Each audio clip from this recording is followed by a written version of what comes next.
हा विषय खरंच खूप खूप महत्वाचा आहे. ओके, बट एक एक गोष्ट प्रकर्षाने जाणवते की जोपर्यंत माझ्या सोबत सायबर गुन्हा होत नाही ना, किंवा माझ्या आजूबाजूच्या सोबत होत नाही ना, तोपर्यंत आपल्याला समजून येत नाही की याचा प्रभाव किती मोठा आहे. कारण मी जसं मीनाताई म्हणाल्या, आम्ही शेकडोनी असे प्रोग्राम केलेले आहेत आणि लोकांचा उत्साह बघितला तर फारसा नसतो या गोष्टीकडे. कारण काय की ते त्यांच्यासोबत आजपर्यंत झालेलंच नाही. पण जेव्हा ते होतं तेव्हा मग ते शिकायला येतात किंवा समजायला येतात, पण त्याचा काही फारसा उपयोग होत नाही. कारण एकदा झाल्यानंतर तुम्ही त्या गोष्टीला रिव्हर्स नाही करू शकत, एवढं लक्षात ठेवा. हे असं का होतं, कसं होतं, हे आपण आज बघूया. मोस्ट ऑफ द टाइम काय प्रकारचे गुन्हे होतात हे सगळ्यांना माहिती आहे, पण आपण इथे एका वेगळ्या प्रकारे त्या गोष्टी समजून घेणार आहोत. कारण सायबर गुन्ह्यांमधली सगळ्यात प्रॉब्लेमॅटिक गोष्ट काय माहितीये का, की याचं स्वरूप कायम बदलत आहे. म्हणजे आता तुम्हाला आज समजलं की ओके असं असं केल्यावर असं होतं, तोपर्यंत दुसरी स्ट्रॅटेजी घेऊन ती लोक येतात जी तुम्हाला माहितीच नसते. तुम्हाला वाटतं ओके मला सगळं माहिती आहे, डिजिटल अरेस्ट होते, असं लिंकवर क्लिक करायचं नाही, फोन उचलायचा नाही, तुम्ही त्याच्याबद्दल सावध होता आणि आता आपल्याला वाटायला लागते की ओके मला आता खूप माहिती आहे, आणि मग ते काय करतात, त्यांची पद्धत बदलतात. आणि हेच नेमकं लक्षात येत नाही लोकांचे, असं का होतं आणि मग कसं याच्यातून वाचायचं. तर आपण बेसिकली ते सर्व बघूया की का कसं हे होतं आणि याच्यातून कसे आपण वाचू शकतो. ओके, त्यामुळे मी खूप साऱ्या टेक्निकल गोष्टी अजिबात बोलणार नाही. ओके, मी खूप टेक्निकल आहे, पण माझी स्पेशालिटी मी टेक्निकल अजिबात बोलत नाही. कारण खूप जास्त टेक्निकल बोलायला लागलं तर लोकांना वाटतं फार फार कठीण आहे. हे तेवढंसं कठीण ऍक्च्युली नाही आहे, पण आपण बेसिक समजून घेऊया असं का होतं. ओके, तर सायबर गुन्हेगारीतून जर तुम्हाला वाचायचं असेल तर एकच उपाय आहे की तुम्ही त्याच्याविषयी शिकलं पाहिजे. आणि तुम्ही असं म्हणू शकत नाही की ओके नाही नाही आमचं तर वय झालं, आम्हाला याची काही गरज नाही आहे किंवा आम्ही आता शिकणार नाही. नाही, असं असं मुळीच नाही. कारण आता अशी वेळ आली आहे की तुम्हाला पर्यायच नाही. तुम्हाला हे माहिती असलंच पाहिजे. जर तुमच्या हातामध्ये मोबाईल आहे आणि तुमच्या हातामध्ये असणाऱ्या मोबाईलमध्ये इंटरनेट आहे, तर या गोष्टी तुम्हाला माहीत असल्या पाहिजे. तुम्ही त्याला इग्नोर नाही करू शकत. नाहीतर मग तुम्ही तो स्क्रीन टच वाला मोबाईल ठेवून द्या आणि साध्या फोनवरती या. पण ते चालत नाही. आम्हाला फोटो काढायचे असतात, भरपूर युट्यूबवर व्हिडिओज बघायचे असतात, त्यामुळे आपल्याला स्क्रीन टच वाला फोन पाहिजे असतो. तर हा तुमच्या हातामध्ये असणारा जो फोन आहे तो एक कम्प्युटरच्या लेवलचा डिव्हाइस आहे. तो कम्प्युटरच आहे असं म्हणायला हरकत नाही. आधुनिक छोट्या साईज मधला एक कम्प्युटर आहे. त्यामुळे त्याच्या कॅपॅबिलिटीज खूप आहे. आपण भले असं म्हटलं जातं की आपल्याकडे एक स्मार्टफोन आहे, पण आपण त्याचा स्मार्टली उपयोग करत नाही. फक्त 10%च आपल्याला कल्पना असते त्याच्या काय फंक्शन्स आहेत वगैरे वगैरे, बाकी आपल्याला माहिती नसतं. तर तेव्हाच हे सायबर गुन्हेगार हे खूप स्मार्ट असतात. त्यांना माहिती असतं की हे कसं वापरायचं, याचा वापर कसा करायचा. म्हणून मी नेहमी बोलतो की be cyber smart and be cyber safe. Okay, मी काय काय मजेशीर उदाहरणही सांगेन तुम्हाला मध्ये मध्ये. मजेशीर नाही म्हणता येणार त्याला, पण आपल्या कल्पनेच्या पलीकडे की अशाही गोष्टी होऊ शकतात.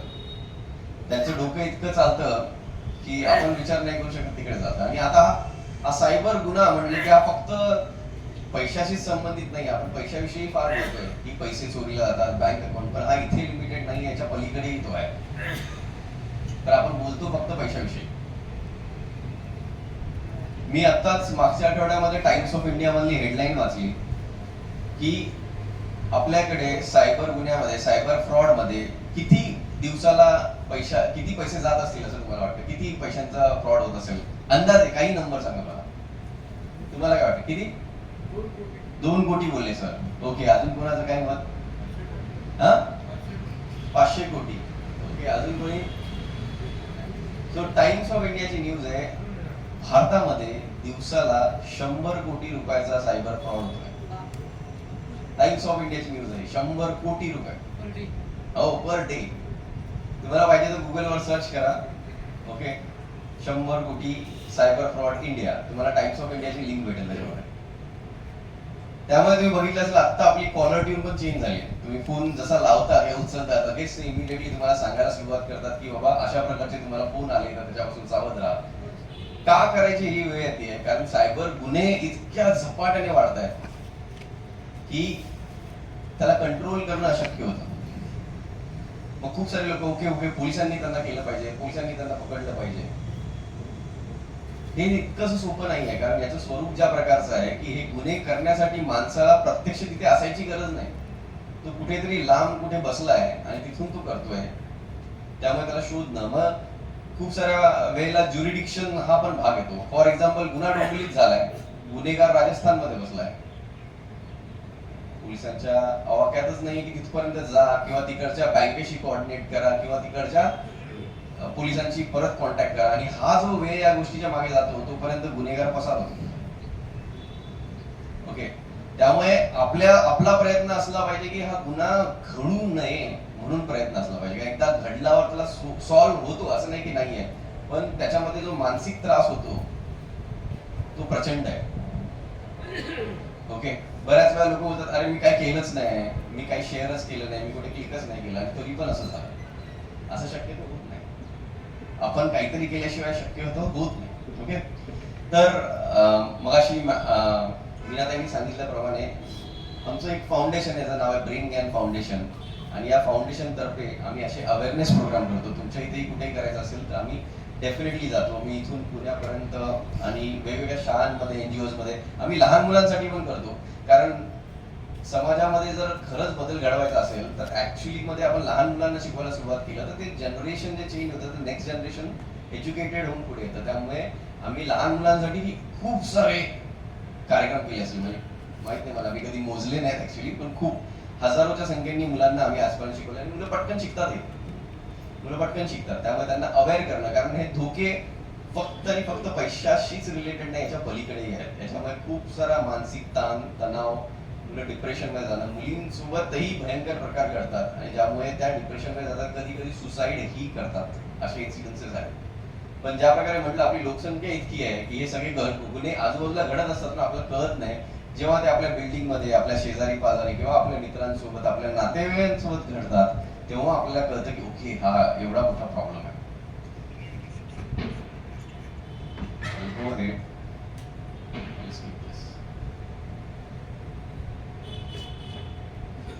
सो मीनाताईंनी म्हटल्याप्रमाणे मी एक certified cyber crime intervention officer आहे. So cyber crime intervention officer म्हणजे पोलीस नसतो, तो मी पोलीस नाहीये. ओके, खूप साऱ्या लोकांना वाटतं मी खूप साऱ्या पोलिसांसोबत असतो तर मी पोलीस आहे, तर मी पोलीस नाहीये. आम्ही काय करतो, गुन्हा घडल्यानंतर किंवा गुन्हा घडू नये म्हणून त्या व्यक्तीला इंटरव्हेन्शन करून हेल्प करतो की बाबा कोणत्या गोष्टी करा, करू नका, किंवा झाल्यावर काय करा. पण मी पुन्हा पुन्हा तेच सांगेन, होऊ नये म्हणून प्रयत्न करा, झाल्यावरती त्याला कंट्रोल करणं फार फार डिफिकल्ट आहे. तर आता आपण हा टर्म फार ऐकला असेल, हॅकर. ओके, तर लोकांना वाटतं सगळे हॅकर हे वाईटच असतात, पण असं नाही आहे. ओके, तर हॅकर म्हणून एक प्रोफेशन पण आहे आणि लोक प्रोफेशनली हॅकिंगचं काम करतात. मोठमोठ्या कॉर्पोरेट्स मध्ये अशा प्रकारच्या हॅकर्सला ऑफिशियली अपॉइंट केलं जातं गोष्टी ब्रेक करण्यासाठी. कारण आपली सिस्टीम स्ट्रॉंग आहे की नाही ही कशी समजणार, तर ती कोणीतरी येऊन ब्रेक करून दाखवली पाहिजे, तेव्हा समजेल की ती स्ट्रॉंग आहे की नाही. आणि हे हॅकर लोक खूप हायली टॅलेंटेड आणि स्किल्ड असतात. म्हणजे त्या हॅकर लोकांसाठी ज्या असणाऱ्या एक्झाम आहेत त्या इतक्या डिफिकल्ट आहेत त्या क्रॅक करणं.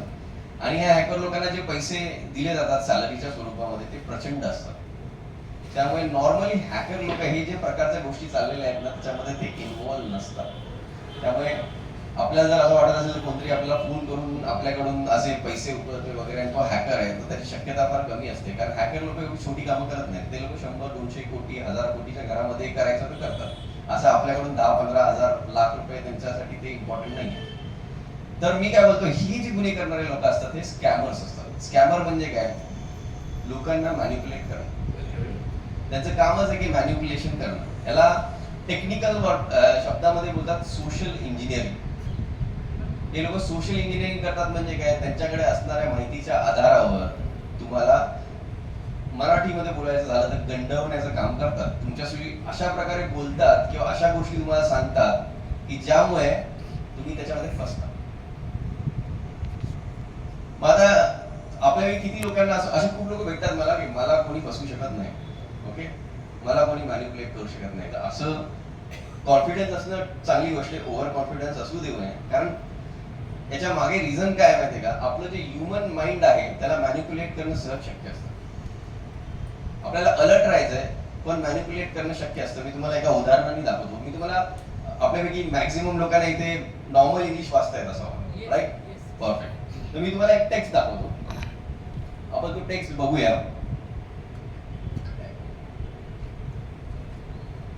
ओके, तुम्हाला हा टेक्स्ट दिसतो एकदम सिंपल. तर याच्यामध्ये ना वरती मी टायटल लिहिले त्याला सोडा आणि ब्ल्यू कलर मध्ये जे टेक्स्ट लिहिलंय त्याच्यामध्ये अल्फाबेट एफ किती वेळा रिपीट होतोय हे तुम्हाला मला सांगायचं. ओके, एकदम सिंपल. मी रिपीट करतो, मला अजिबात तुम्हाला कन्फ्यूज करायचं नाही. माझा इन्स्ट्रक्शन एकदम क्लिअर आहे की ब्ल्यू कलरच्या टेक्स्ट मध्ये अल्फाबेट एफ किती वेळा रिपीट होतो. किती लोक, किती? काही लोक बोलले 7. कोणाचं वेगळं उत्तर आहे? 7. अजून काय आहे दुसरं उत्तर? वेगळं उत्तरही असू शकतं. त्यांनी सांगितलं 7 म्हणजे 7 आहे असं नाही.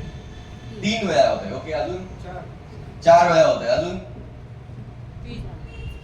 आपल्याकडे आलं उत्तर 3, 4, 7. मॅडम तो म्हणणे 6. हा, 6. आता बघा, हे काही कॉम्प्लिकेटेड इंग्लिश आहे का? आहे का? एकदम सिंपल आहे. बट मी दिलेली इन्स्ट्रक्शन पण सिंपल आहे. पण तरीही इथेच बसलेल्या लोकांमध्ये प्रत्येकाने त्याचा आन्सर वेगवेगळं दिलं की नाही दिलं? So is it easy to manipulate? तर याच्यामध्ये कोणत्याही व्यक्तीचा काही प्रॉब्लेम आहे अशातली गोष्ट नाही. This is how our mind works. Okay, त्यामुळे ह्युमन माइंडची ती खासियत आहे. आपण आता याला वेगळ्या टर्म मध्ये सांगायचं झालं तर याला आपण ऍक्च्युली काय होतं, डिलिशन अँड डिस्टॉर्शन. आपलं माइंड ज्या प्रकारे काम करतं, आपण काही गोष्टी डिलीट करतो, काही गोष्टी डिस्टॉर्ट करतो आणि काही गोष्टी जनरलाइज करतो. त्यामुळे जेव्हा मी ही स्टेटमेंट दाखवतो तुम्हाला, प्रत्येकाने त्याला वेगवेगळ्या प्रकारे समजलंय. काही लोकांनी, कसं मी सांगतो तुम्हाला काय समजलं, काही जणांनी काय समजलं, ओके त्यांनी जे दाखवलंय ना तिथे कॅपिटल मध्ये एफ आहे, त्यामुळे मला फक्त कॅपिटल एफच शोधायचे. पण मी कधी असं म्हटलं का की तुम्हाला कॅपिटल एफ शोधायचे म्हणून? मी तुम्हाला बोललो ब्ल्यू कलरच्या टेक्स्ट मध्ये एफ किती वेळा रिपीट होतो तेवढं मला सांगा. पण तुम्ही तुमच्या मनाने जेव्हा ती इन्फॉर्मेशन येते तुम्ही मॅनिप्युलेट करून टाकता स्वतःचा आणि मग प्रत्येक जण आपापल्या प्रकारे त्याला समजून त्याचं उत्तर तयार करतो. तर आता मी उत्तर दाखवतो, पण याच्यामध्ये कोण चुके कोण बरोबर आहे हे इम्पॉर्टंट नाही. मी तुम्हाला सांगतो की तुमचं माइंड कसं काम करतंय आणि याचाच फायदा हे स्कॅमर लोक उचलतात आणि आपल्या मनाशी खेळ करतात. तुम्हाला भलेही माहिती असेल किती वेळा की ओटीपी द्यायचा नाही, इतका प्रचार केला जातो, इतकं सांगितलं जातं, तरी सुद्धा लोक ओटीपी देतात. आपण बोलतो अरे तू काय त्याला एवढं समजत नाही का? तसं नसतं. तो त्यावेळेला काय सिच्युएशन मध्ये आहे, त्याच्यासोबत त्यावेळेला काय होतंय, त्याची मनाची स्थिती काय आहे आणि काय सिनारिओ क्रिएट केला जातो, त्याच्या बेसिसवर त्याच्याकडून ते घडलं जातं. आणि आपल्या घरामध्ये कोणी सिनियर सिटीजन आहे, त्यांनी असं केलं, अरे काय बाबा तुम्हाला एवढं कळत नाही का, ओटीपी द्यायचा नसतं, तुम्ही कसा काय दिला? पण त्या सिच्युएशन मध्ये त्यांची काय सिच्युएशन काहीच कल्पना नाहीये. ते घाई गडबडीत असतील, अचानक काहीतरी आलं असेल, त्यांना घाबरवलं गेलं असेल. ओके, जनरली 3 गोष्टींमुळे या गोष्टी केल्या जातात. एक, तुम्हाला कसलं तरी आमिष दाखवलं जातं, लोक त्यामुळे बसतात. काहीतरी आमिष, तुम्ही बघा मी सांगतो त्या कॅटेगरीमध्ये येतील हे सगळे गुन्हे. एक तर तुम्हाला काहीतरी आमिष दिलं जातं, हा टेम्पटेशन. दुसरं, तुम्हाला भीती दाखवली जाते, कसली तरी भीती दाखवली जाते आणि त्यामुळे अर्जन्सी क्रिएट केली जाते. किंवा असंही असू शकतं की तुमच्या रेप्युटेशनला धोका निर्माण होईल अशा गोष्टी केल्या जातात आणि त्यामुळे त्या इम्पल्स मध्ये तुम्ही ऍक्ट करता आणि म्हणून हे होतं. आणि याला रोखायचं असेल त्याला कोणी दुसरा तिसरा कोणीही रोखू शकत नाही, हे आपल्याला स्वतःला रोखावं लागेल. कारण हे आपली लोकसंख्या फक्त सगळ्यांपर्यंत येणं आणि त्यांना समजवणं शक्य नाहीये. त्यामुळे आपलं आपण करणं शक्य आहे.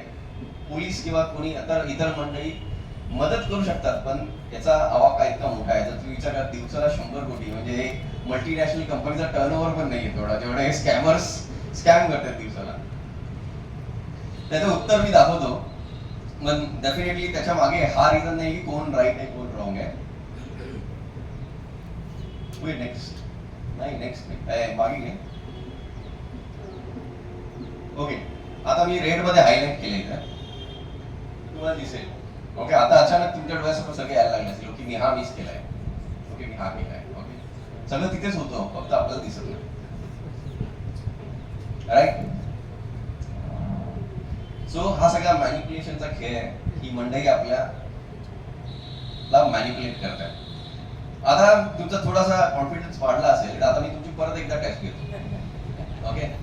आणि आता मी चॅलेंज घेऊन टेस्ट घेतो आणि आता बघूया आता काय होतं. ओके, तर मी एक व्हिडिओ प्ले करेन. त्या व्हिडिओमध्ये 2 टीम्स आहेत, ओके. एक ब्लॅक कलरचे कपडे घातलेले, एक व्हाईट कलरचे कपडे घातले आणि दोघं एकमेकांना बॉल पास करतील.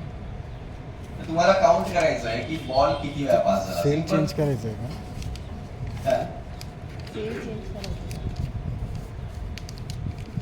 नाही ठीक आहे. आता मॅडम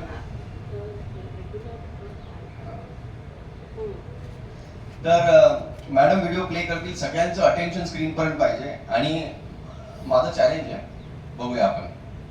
लेट्स सी. मॅडम वेळेवर थांबवा पण, ओके.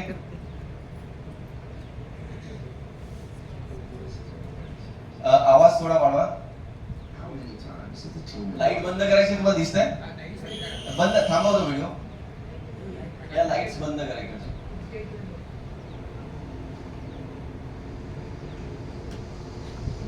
आवाज वाढवायला पण हे नाही घेत. आवाज फुल केला? माझ्याकडून फुल आहे, इकडून करायला.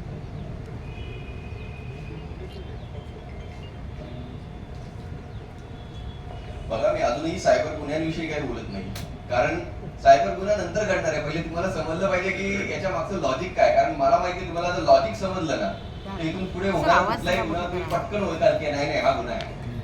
मला सांगायची गरजच नाही. मी तुम्हाला दाखवेन की तुम्ही स्वतः ओळखाल की हे गुन्हे कसे घडतात, काय होतात. ओके, हा play. This is an awareness test. How many times did the team in white pass the ball?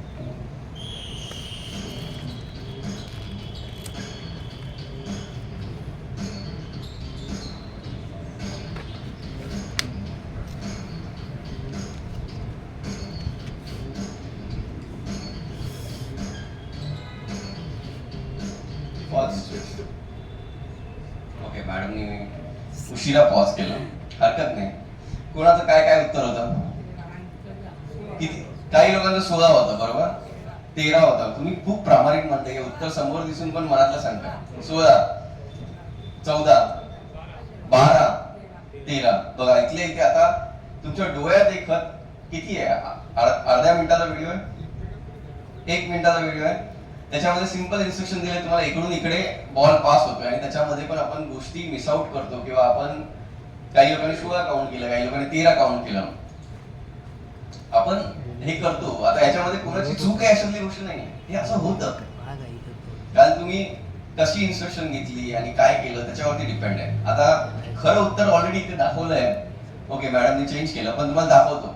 पण आता मजेचा माझा नेक्स्ट प्रश्न आहे, तुम्ही काउंट तर केलं, तुमच्यापैकी किती लोकांनी गोरिला बघितला? गोरिला दिसला कोणाला? ओके, आपण व्हिडिओ परत प्ले करूया. प्ले करा. 13 passes, you are correct. आवाज करा ना. Did you आवाज see आवाज. who left the door?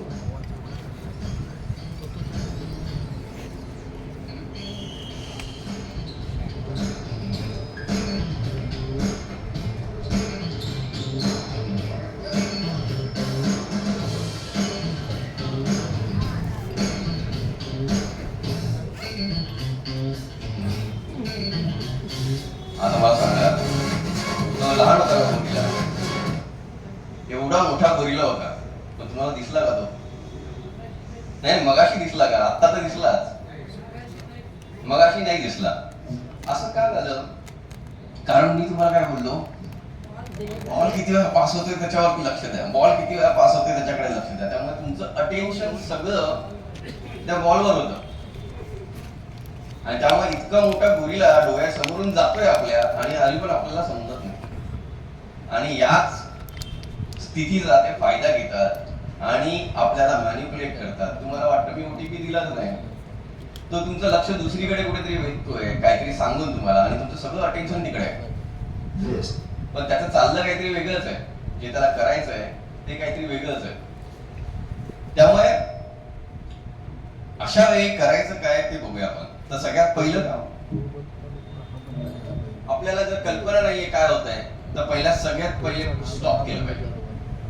Okay, 3 गोष्टी लक्षात ठेवा. ओके, कोणी मला आमिष देत आहे, कोणी मला घाबरवण्याचा प्रयत्न करत आहे, ओके, काय एक्झॅक्टली होत आहे. This is an awareness test.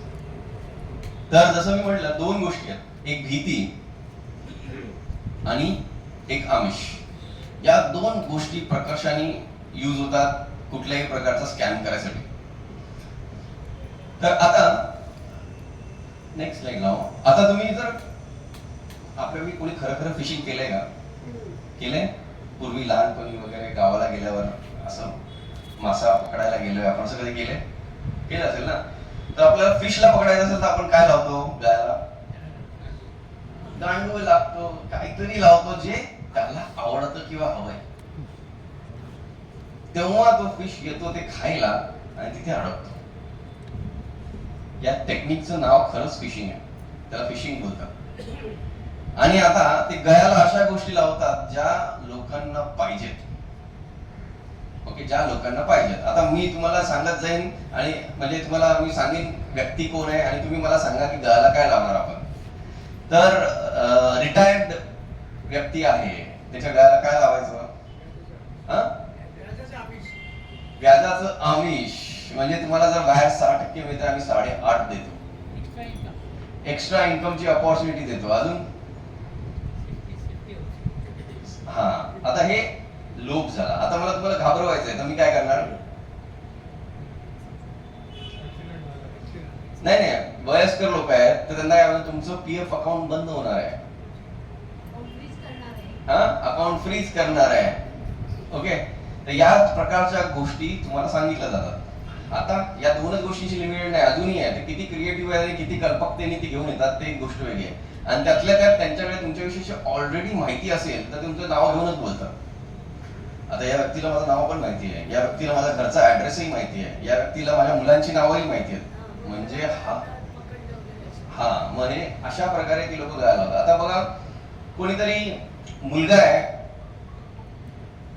जो लग्नासाठी मुलगी शोधतोय, मग त्याच्या गळ्याला तशा प्रकारच्या गोष्टी लावल्या पाहिजेत. ओके, की ओके बाबा इथे असं अनुरूप मुलगी इथे अवेलेबल आहे. अशा प्रकारचे गुन्हे घडले आहेत ज्याच्यामध्ये त्यांना सांगितलं जातं अनुरूप प्रकारची मुलगी तुम्हाला. एक्झॅक्टली त्याचं डिस्क्रिप्शन वाचलं जातं की त्यांनी काय त्याच्या एक्सपेक्टेशन दिल्यात आणि त्याच्या एक्सपेक्टेशनला मॅच होणारा दुसरा प्रोफाईल बनवला जातो. त्याला नोकरी करणारी पाहिजे नोकरी करणारी, उंची इतकी पाहिजे उंची इतकी, गोरी पाहिजे गोरी.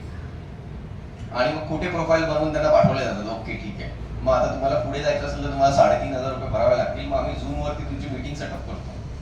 लोक देतात 3.5, पण काय मीटिंग सेटअपच होत नाही. फोन पण येतात ना. हा, मग ते आता कशामध्ये येईल? आमिषामध्ये येईल का भीतीमध्ये येईल? आमिषामध्ये. पैसे कोणाला नको आहेत, कुठून येत आहेत? अरे वा, येऊ द्या.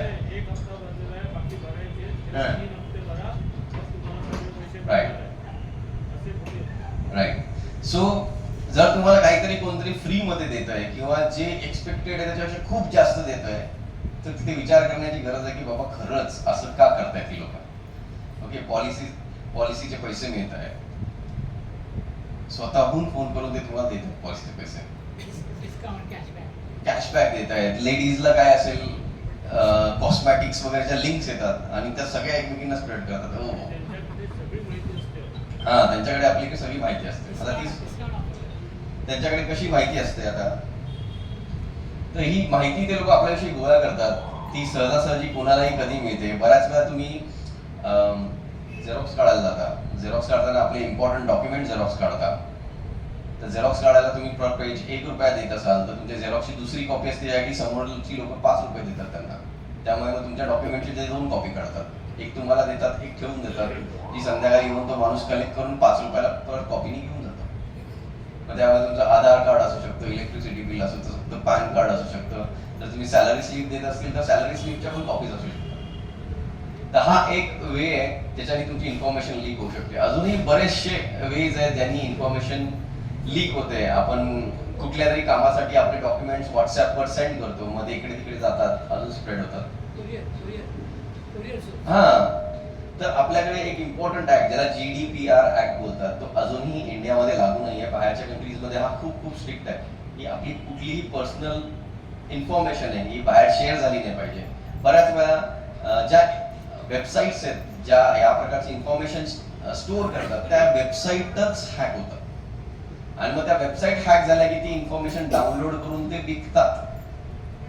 आपल्याला माहिती आहे ना, तो बिझनेस साठी तुम्हाला डेटा पाहिजे असेल कॉलिंगसाठी तर त्याच्या सीडीज मिळतात, लोक विकत घेतात त्या प्रकारे लोकांची इन्फॉर्मेशन असणाऱ्या सीडीज किंवा डेटा हा विकला जातो आणि लोक विकत घेतात आणि त्याच्यावरती काम करायला सुरुवात करतात. त्या लोकांना फोन करून स्कॅम करायला सुरुवात करतात. आता प्रॉब्लेम असा आहे की ही जी लोक किंवा ही जी मंडळी आहेत ती अशा ठिकाणी बसलेली आहे ती जिथपर्यंत आपण पोहोचू शकत नाही ते त्याला आपण बोलतो अनॉनिमस आहेत. अनॉनिमस म्हणजे काय, हे कुठल्या तरी दुसऱ्या कंट्रीमध्ये असू शकतात, कुठल्या तरी दुसऱ्या स्टेटमध्ये असू शकतात आणि ते अशी काही टेक्नॉलॉजी वापरत असतात की जेणेकरून त्यांचा फोन नंबर ट्रेस करणं किंवा त्यांच्या आलेल्या कॉलवरून त्यांना परत मागे जाऊन शोधणं कठीण होतं. अब्रॉड पण असू शकतो किंवा मग ते लोक काय करतात की इंटरनेट टेलिफोनी वापरतात. इंटरनेट टेलिफोनी मध्ये काय होतं की आपल्या normal telephone line through call नाही येतात, तो इंटरनेट थ्रू येतो. दुसरी अजून गोष्ट काय करतात ते लोक की हे खूपच गरीब असणारे काही लेबर क्लास असेल वगैरे वगैरे यांचे डॉक्युमेंट्स घेतात, यांना थोडे पैसे देतात आणि त्यांचे डॉक्युमेंट्स वापरून नंबर्स मोबाईलचे घेतात. त्यांच्या डॉक्युमेंटच्या आधारावर बँकेमध्ये खाती काढतात. त्यामुळे बऱ्याच वेळा पोलिसांनी जेव्हा रिव्हर्स चेक केले आणि त्यांना शोधायचा प्रयत्न केला तेव्हा त्यांना सापडलं अरे कोणतरी हातगाडीवर काहीतरी विकणारा माणूस आहे, त्याला काय मोबाईल ऑपरेट पण करता येत नाही आणि त्याच्या नावाने बँक अकाउंट आहे, त्याच्या अकाउंट मध्ये करोडो रुपयांचा व्यवहार झाला. तो मेरे को कुछ समजता नहीं. मग आता पकडणार कसं त्यांना? कोई तो आया उसने पैसा दिया, हम लोग ने अकाउंट बनाने के लिए उसको डॉक्युमेंट दिए. त्यांनी काय केलं आम्हाला माहित आहे, आम्हाला पैसे दिले, डॉक्युमेंट मागितले, त्याच्या नावावर सिम कार्ड घेतले जातात. मग आता हे सिम कार्ड किंवा हे जे घेतले जातात ते एका राज्यात घेतले जातात. तर लेट्स कन्सिडर आपण त्यांनी राजस्थानमध्ये त्यांनी हे नंबर घेतले किंवा मध्य प्रदेशमध्ये हे नंबर घेतले. आता ते लोक एवढे हुशार आहेत की गुन्हा करताना ते तिकडच्या लोकांबरोबर गुन्हा नाही करणार, ते करणार दुसऱ्या राज्यातल्या लोकांबरोबर गुन्हे. म्हणजे समजा त्यांनी महाराष्ट्रामधल्या लोकांबरोबर गुन्हे केले. आता काय झालं, गुन्हा घडला महाराष्ट्रामध्ये, गुन्हा करणारा आहे मध्य प्रदेशमध्ये. आता हे कोणाच्या ज्युरिडिक्शन मध्ये येतं आणि त्यांच्याशी कसं कोऑर्डिनेट करायचं आणि ती बँक जिच्यामध्ये पैसे गेले ती कुठल्या तरी तिसऱ्या स्टेटमध्ये असते. आता या तीन गोष्टींचं पूर्ण कनेक्शन करणं आणि त्यांच्याशी कोऑर्डिनेट करून त्या बँकेतून ऍक्सेस मिळवून त्यांना स्टॉप करणं हे दिवसेंदिवस कठीण होत जातं. हे करणं खूपच कठीण आहे आणि बाय द टाइम आपण हे करतो तोपर्यंत ती मंडळी हा सगळा पैसा घेऊन पसार होतात. आपण बोलतो ओके मग ते बँक खातं सील करू शकत नाही का? करतात. ओके, मी माझ्या डोळ्यांनी बघितलंय, मला बसवलं त्या लोकांनी तिथे, पोलिसांना बोलतो, त्यांनी दाखवलं मला की आम्ही असं जेव्हा आमच्याकडे कंप्लेंट येते ना पुढच्या 5 लेवल पर्यंत जिथे ट्रान्झॅक्शन झालं ते सगळी खाती आम्ही स्टॉप करतो. पण त्यांनी प्रॉब्लेम काय होतो, ही लोक वेगवेगळ्या अकाउंट मध्ये स्कॅम करून पैसे एकत्र आणतात आणि नंतर याच्यातून क्रिप्टो करन्सी बाय करतात. क्रिप्टो करन्सी जर तुम्हाला माहिती असेल, बिटकॉइन वगैरे तुम्ही ऐकलं असेल, तर क्रिप्टो करन्सीची खासियत काय आहे की त्याला कोणी ट्रॅक नाही करू शकत, त्याला कोणी ट्रॅक करू शकत नाही. तर बरीचशी मंडळी क्रिप्टो करन्सी, जसं आपण शेअर मार्केटचे व्यवहार करतो तसं ती क्रिप्टो करन्सी बाय आणि सेल करत असतात. मग आता सेल करताना मार्केटमध्ये 100 रुपयाला ती वस्तू घेतली जाते, पण हे लोक जाऊन त्याच्याकडून 110 रुपयाला विकत घेतात आणि आपल्या स्कॅम अकाउंट मध्ये आलेले पैसे त्याला देऊन टाकतात आणि त्याच्याकडून क्रिप्टो करन्सी घेऊन टाकतात.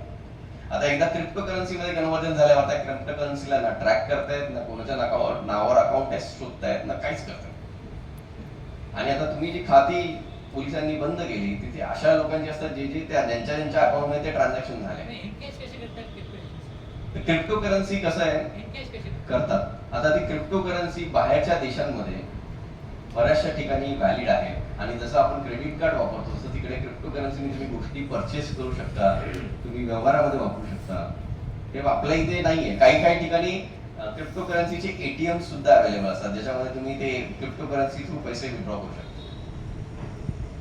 मध्ये पैसे इंडियाच्या बाहेर, म्हणजे त्याला लिमिट राहत नाही की ते कुठे वापरता येईल, ते पूर्ण वर्ल्ड वाईड जिथे ज्या कंट्रीमध्ये त्यांचा ऍक्सेस आहे त्या ठिकाणी ते यूज केले जाऊ शकतात.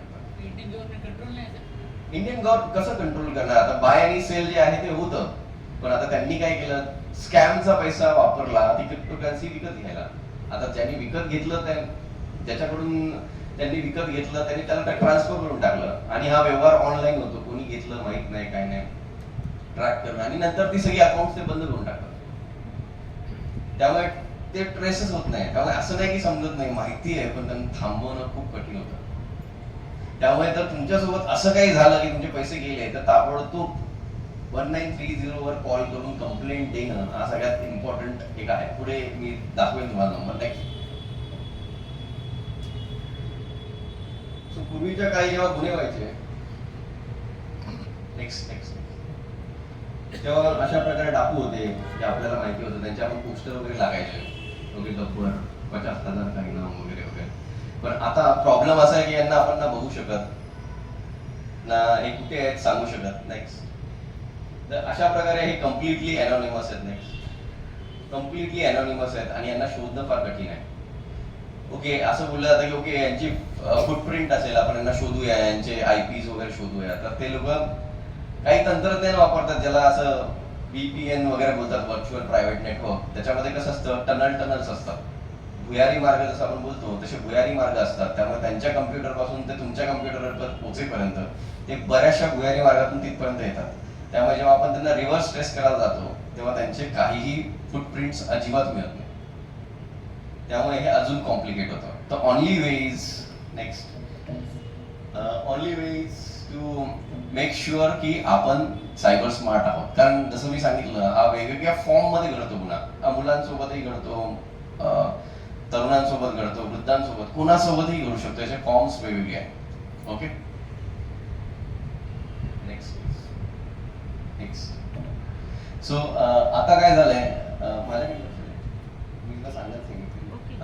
तर आता काय झालंय की पूर्वीच्या काळी तुमच्या घरामध्ये घुसावं लागत होतं, काहीतरी करावं लागत होतं. पण आता ज्या प्रकारचे गुन्हे घडतायत त्यामध्ये त्या गुन्हेगाराला तुमच्याकडे यायचीही गरज नाही. ते तुमच्या कम्प्युटर्स किंवा तुमच्या मोबाईल थ्रू तुमच्याकडचे पैसे घेऊ शकतात. Okay, next.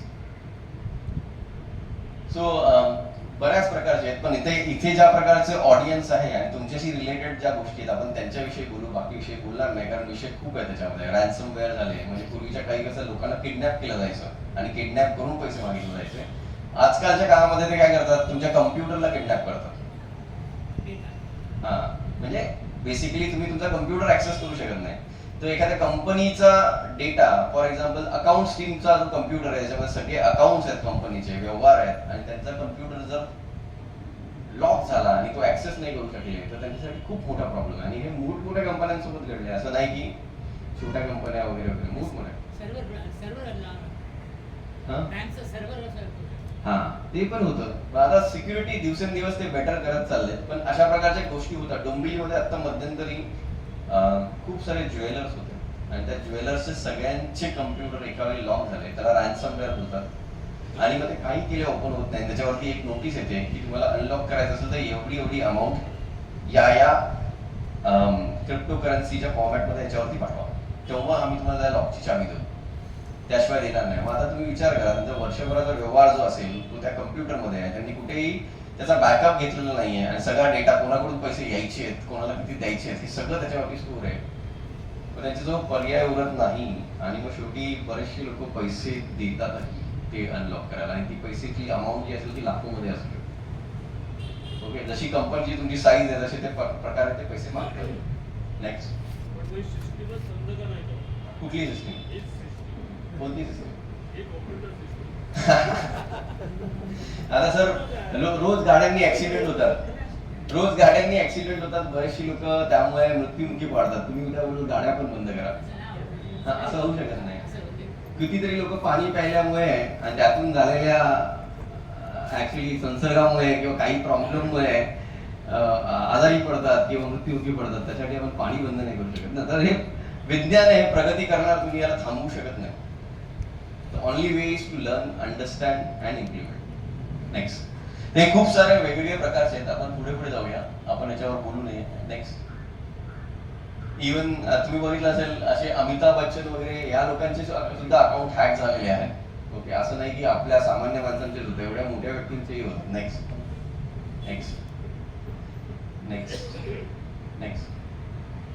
सो आता खूप पॉप्युलर झालेला एक गुन्हा आहे, त्याचा होता डिजिटल अरेस्ट. ओके, आपल्याकडे किती लोकांनी ऐकलंय डिजिटल अरेस्ट विषयी? ऐकलंय? आपल्या आजूबाजूच्या कोणासोबत झालंय असं? ओके, तर डोंबिवलीमध्ये खूप लोकांसोबत झालंय. तर ते बऱ्याच लोक आम्हाला कॉन्टॅक्ट करतात. तेव्हा आता डिजिटल अरेस्ट मध्ये काय होतं की तुम्हाला एक व्हिडिओ कॉल येतो. आता व्हिडिओ कॉल फेसबुक याच्यावरती येतो, तुम्हाला व्हॉट्सअपवरती, आणि तुम्हाला त्याच्यावरती पोलिसांचं नाव आणि पोलिसांचा फोटो दिसत असतो आणि तुम्हाला वाटतं मला पोलिसांकडून कॉल आहे. तुम्ही उचलता. तुम्ही जसा तो फोन उचलता तसं ते तुम्हाला सांगतात की आम्ही सीबीआय कडून बोलतोय, आम्ही इन्कम टॅक्स डिपार्टमेंट कडून बोलतोय, कस्टम्स कडून बोलतोय. असं वेगवेगळ्या डिपार्टमेंट्स, त्यांना जर तुमची पार्श्वभूमी माहिती असेल तर त्या प्रकारचे डिपार्टमेंट कडून आम्ही बोलतो. आणि तुम्हाला दिसेल असं युनिफॉर्म मधला व्यवस्थित कोणतरी पोलीस तुमच्याशी बोलतोय आणि मग तुम्हाला काहीतरी सांगितलं जातं की तुमच्या अकाउंट मध्ये काही सस्पिशियस ट्रान्झॅक्शन झाली आहेत किंवा तुम्ही पाठवलेल्या पार्सल मध्ये आम्हाला काही ड्रग्स सापडले आणि त्यामुळे तुमच्यावर गुन्हा दाखल केला जातोय, तुम्हाला डिजिटल अरेस्ट केले जाते आणि तुम्ही आता इथून पुढचे 4 तास या मोबाईल समोरून हालायचं नाही. आता होतं काय की पोलीस दिसल्यामुळे आणि सगळं एकदम सेटअप असा असतो स्टुडिओ मध्ये त्यांनी केलेला की तुम्हाला खरं खरं वाटेल पोलीस स्टेशन मधून कोणतरी आपल्याशी बोलतो, एकदम रियालिटी सारखं वाटतं आणि मग आपण घाबरून जातो आणि काय करायचं आपल्याला समजतच नाही. आणि मग त्यांचा गेम चालू होतो. सगळ्यात पहिले तुम्हाला घाबरवतात आणि मग तुम्हाला सांगतात तुमची खाती आता गोठवण्यात येणार आहे, तुमची जी बँक खाती आहेत त्याचे डिटेल्स द्यायला सुरुवात करा, आम्ही त्यांना गोठवणार आणि तुम्हाला काहीतरी व्यवहार करता यावा म्हणून आम्ही तुम्हाला एक टेम्पररी अकाउंट देतोय, त्याच्यावर तुम्ही तुमची अमाऊंट ट्रान्सफर करून ठेवा, अशा प्रकारे सांगितलं जातं. आणि याच्यामध्ये तुम्हाला विश्वास वाटणार नाही पण चांगले सुशिक्षित लोक, खूप सारे डॉक्टर्स टार्गेट केले जातात आणि त्यांचे लाखोनी रुपये यामध्ये येतात. लाखोनी. काही काही लोक तर 2-2, 3-3 दिवस घराच्या बाहेर सुद्धा आलेले नाहीत, कारण त्यांना असं वाटतं आम्हाला डिजिटल अरेस्ट केलेलं आहे. नवरा एका रूम मध्ये, बायको दुसऱ्या रूम मध्ये आणि ते दोघं एकमेकांना 2 दिवस भेटले नाहीत कारण दोघांना वेगवेगळं डिजिटल अरेस्ट केले. इतक्या गंभीर स्वरूपामध्ये झालेले गुन्हे आहेत ते. पण पोलिसांनी क्लिअर केलं डिजिटल अरेस्ट नावाची कुठलीही गोष्ट नसते. ते फटाफट डॉक्युमेंट क्रिएट करतात फेक, तुम्हाला खरे वाटतील असे फेक डॉक्युमेंट क्रिएट करतात आणि तुम्हाला व्हॉट्सअपवर शेअर करायला सुरू करतात की तुम्ही हे गुन्हे केल्यामुळे तुम्हाला डिजिटल अरेस्ट करण्यात येत आहे. हा आता खूप मोठ्या प्रमाणात वाढलेला गुन्हा आहे, खूप मोठ्या प्रमाणात. तर सगळ्यात पहिले अशा प्रकारे कोणीही तुम्हाला बोललं डिजिटल अरेस्ट करतोय किंवा तुम्हाला सांगितलं की तुमच्या अशा पार्सल मध्ये हे सापडलं, त्याच्यासोबत ओके तुम्ही बोलता मी काय असं पार्सलच पाठवलं आहे, तुमचं नाही ना, त्याच्यावर तुमच्या आधार कार्डची कॉपी आहे, असं कसं शक्य आहे? मग तुम्हाला तुमचा आधार कार्ड नंबर पण सांगितला जातो, त्यांनी जमा कुठून तरी फिगर आउट केलेला असतो. मग आता तुम्हाला विश्वास बसायला लागतो की असं आहे का. आणि मग त्यांचा नेक्स्ट खेळ असतो की तुमच्याकडून कशा प्रकारे पैसे काढता येतील, हा त्यांचा नेक्स्ट गेम असतो. नेक्स्ट तर अशा प्रकारच्या गुन्ह्यांमध्ये आपण काय करू शकतो? नेक्स्ट सगळ्यात पहिले कुठल्याही अननोन फोन नंबरच्या मेसेजेसला रिस्पॉन्ड करू नका, व्हिडिओ कॉल्स घेऊ नका. जर तुमच्यासाठी तो नंबर अनोळखी आहे तर मी सांगेन की करूच नका. तुम्हाला बरेचसे फोन असेही येत असतील जे इंटरनॅशनल नंबरवरून येत असतील, मलाही खूप सारे येतात जे आपल्या इंडियन नाही आहे. तुमच्या जर कॉन्टॅक्ट लिस्ट मध्ये ती व्यक्ती नाही आहे तर त्यांनी पाठवलेल्या कुठल्याही लिंकवर क्लिक करू नका, त्याच्याकडून आलेला कुठलाही व्हिडिओ कॉल स्वीकारू नका, व्हॉइस कॉलही स्वीकारू नका, कारण आपल्याला कल्पना नाहीये की काय असू शकतं. काही काही लोक खूप ऍडव्हेंचरस बनतात. येस, नंबर आला तर बंद केलं तर चालतंय ना? हा, बंद करू शकता तुम्ही. किंवा अननोन काही लोकांचे बिझनेसेस किंवा कामाचं स्वरूप असं आहे की त्यांना दिवसात खूप सारे कॉल आहेत, मग त्यांना स्किप करणं शक्य होत नाही अननोन नंबर. ब्लॉक करणं शक्य. हा, त्यांना ते करू शकत नाही. येस, काय होतं माहिती आहे का, जे आता बिझनेसमॅन व्यक्ती असते ते आम्हाला काय थर्ड पर्सन पण कॉल करतात. राईट. तेव्हा आम्ही काय करतो, ट्रू कॉल म्हणून वापरतो. Right. थोडंसं ते उचलावंच लागतं, हो, कारण हो. कधी कधी काय होतं कस्टमर असतो आपला. बरोबर आहे, बरोबर आहे. तेव्हा काय करायचं? तेच सांगतो. तर जसं मी आता बोललो, काही बिझनेसमॅन लोक असतील त्यांना काय की त्यांना पर्यायच नाही, त्यांना कॉल येतातच येतात. तसं त्यांनी सांगितलं ट्रू कॉलर नावाचं सॉफ्टवेअर आहे जे बरेच जण वापरतात, त्याच्यामध्ये स्पॅमला लवकर आयडेंटिफाय केलं जातं की हा स्पॅम आहे नंबर. तो एक मार्ग आहे. दुसरा मार्ग असा आहे की व्हॉइस कॉल पर्यंत ठीक आहे, तुम्ही व्हॉइस कॉल घेऊ शकता. व्हिडिओ कॉल्स यायला लागले की स्टॉप करा आणि थोडंसं लक्ष ठेवा. आपला इंडियातून आलेला नंबर 91 नी सुरू होतो, बाहेरच्या देशातून आलेले नंबर जे आहेत ते वेगळ्या प्रकारे होऊ शकतात. तर ते वेगळ्या काय 41 नी स्टार्ट होणार आहे किंवा असं वेगळं काहीतरी आहे, तर त्याच्यावर थोडं लक्ष ठेवावं लागेल. पण ज्या ज्या व्यक्ती आहेत, फॉर एक्झाम्पल रिटायर व्यक्ती आहेत, तुमचा कुठलाही बिझनेस नाही आणि तुम्हाला माहिती आहे की मला असं कोणी अननोन फोन करणार नाही आहे, त्या लोकांनी अवॉइड केलेला बरा. जर त्याचं खरंच खूप काम असेल आणि आपल्या काहीतरी कामासाठी करतो, तो व्यक्ती पुन्हा कॉल करतो. जर तुम्हाला असं वाटलं त्याने काय मेसेज पाठवला वगैरे, तर मग तुम्ही त्याला रिस्पॉन्ड करू शकता. पण अदरवाईज अवॉइड केलं पाहिजे. मी स्वतः सुद्धा खूप सारे अननोन कॉल उचलतच नाहीत, कारण मलाही येतात, असं नाही की मलाही येत आहे, अजूनही मलाही खूप सारे कॉल येतात. व्हिडिओ कॉल करायचा प्रयत्न केला जातो, काहीतरी जॉब साठी मेसेज दिला जातो, पार्ट टाइम कामासाठी. म्हणजे आत्ताची परिस्थिती आहे ना, कोणावरही विश्वास ठेवणं म्हणजे आता कठीण झालेलं आहे की कोण कशासाठी करेल, कोण किंवा असं मेसेजेस. त्यामुळे थोडंसं सतर्क राहिलं पाहिजे. नेक्स्ट.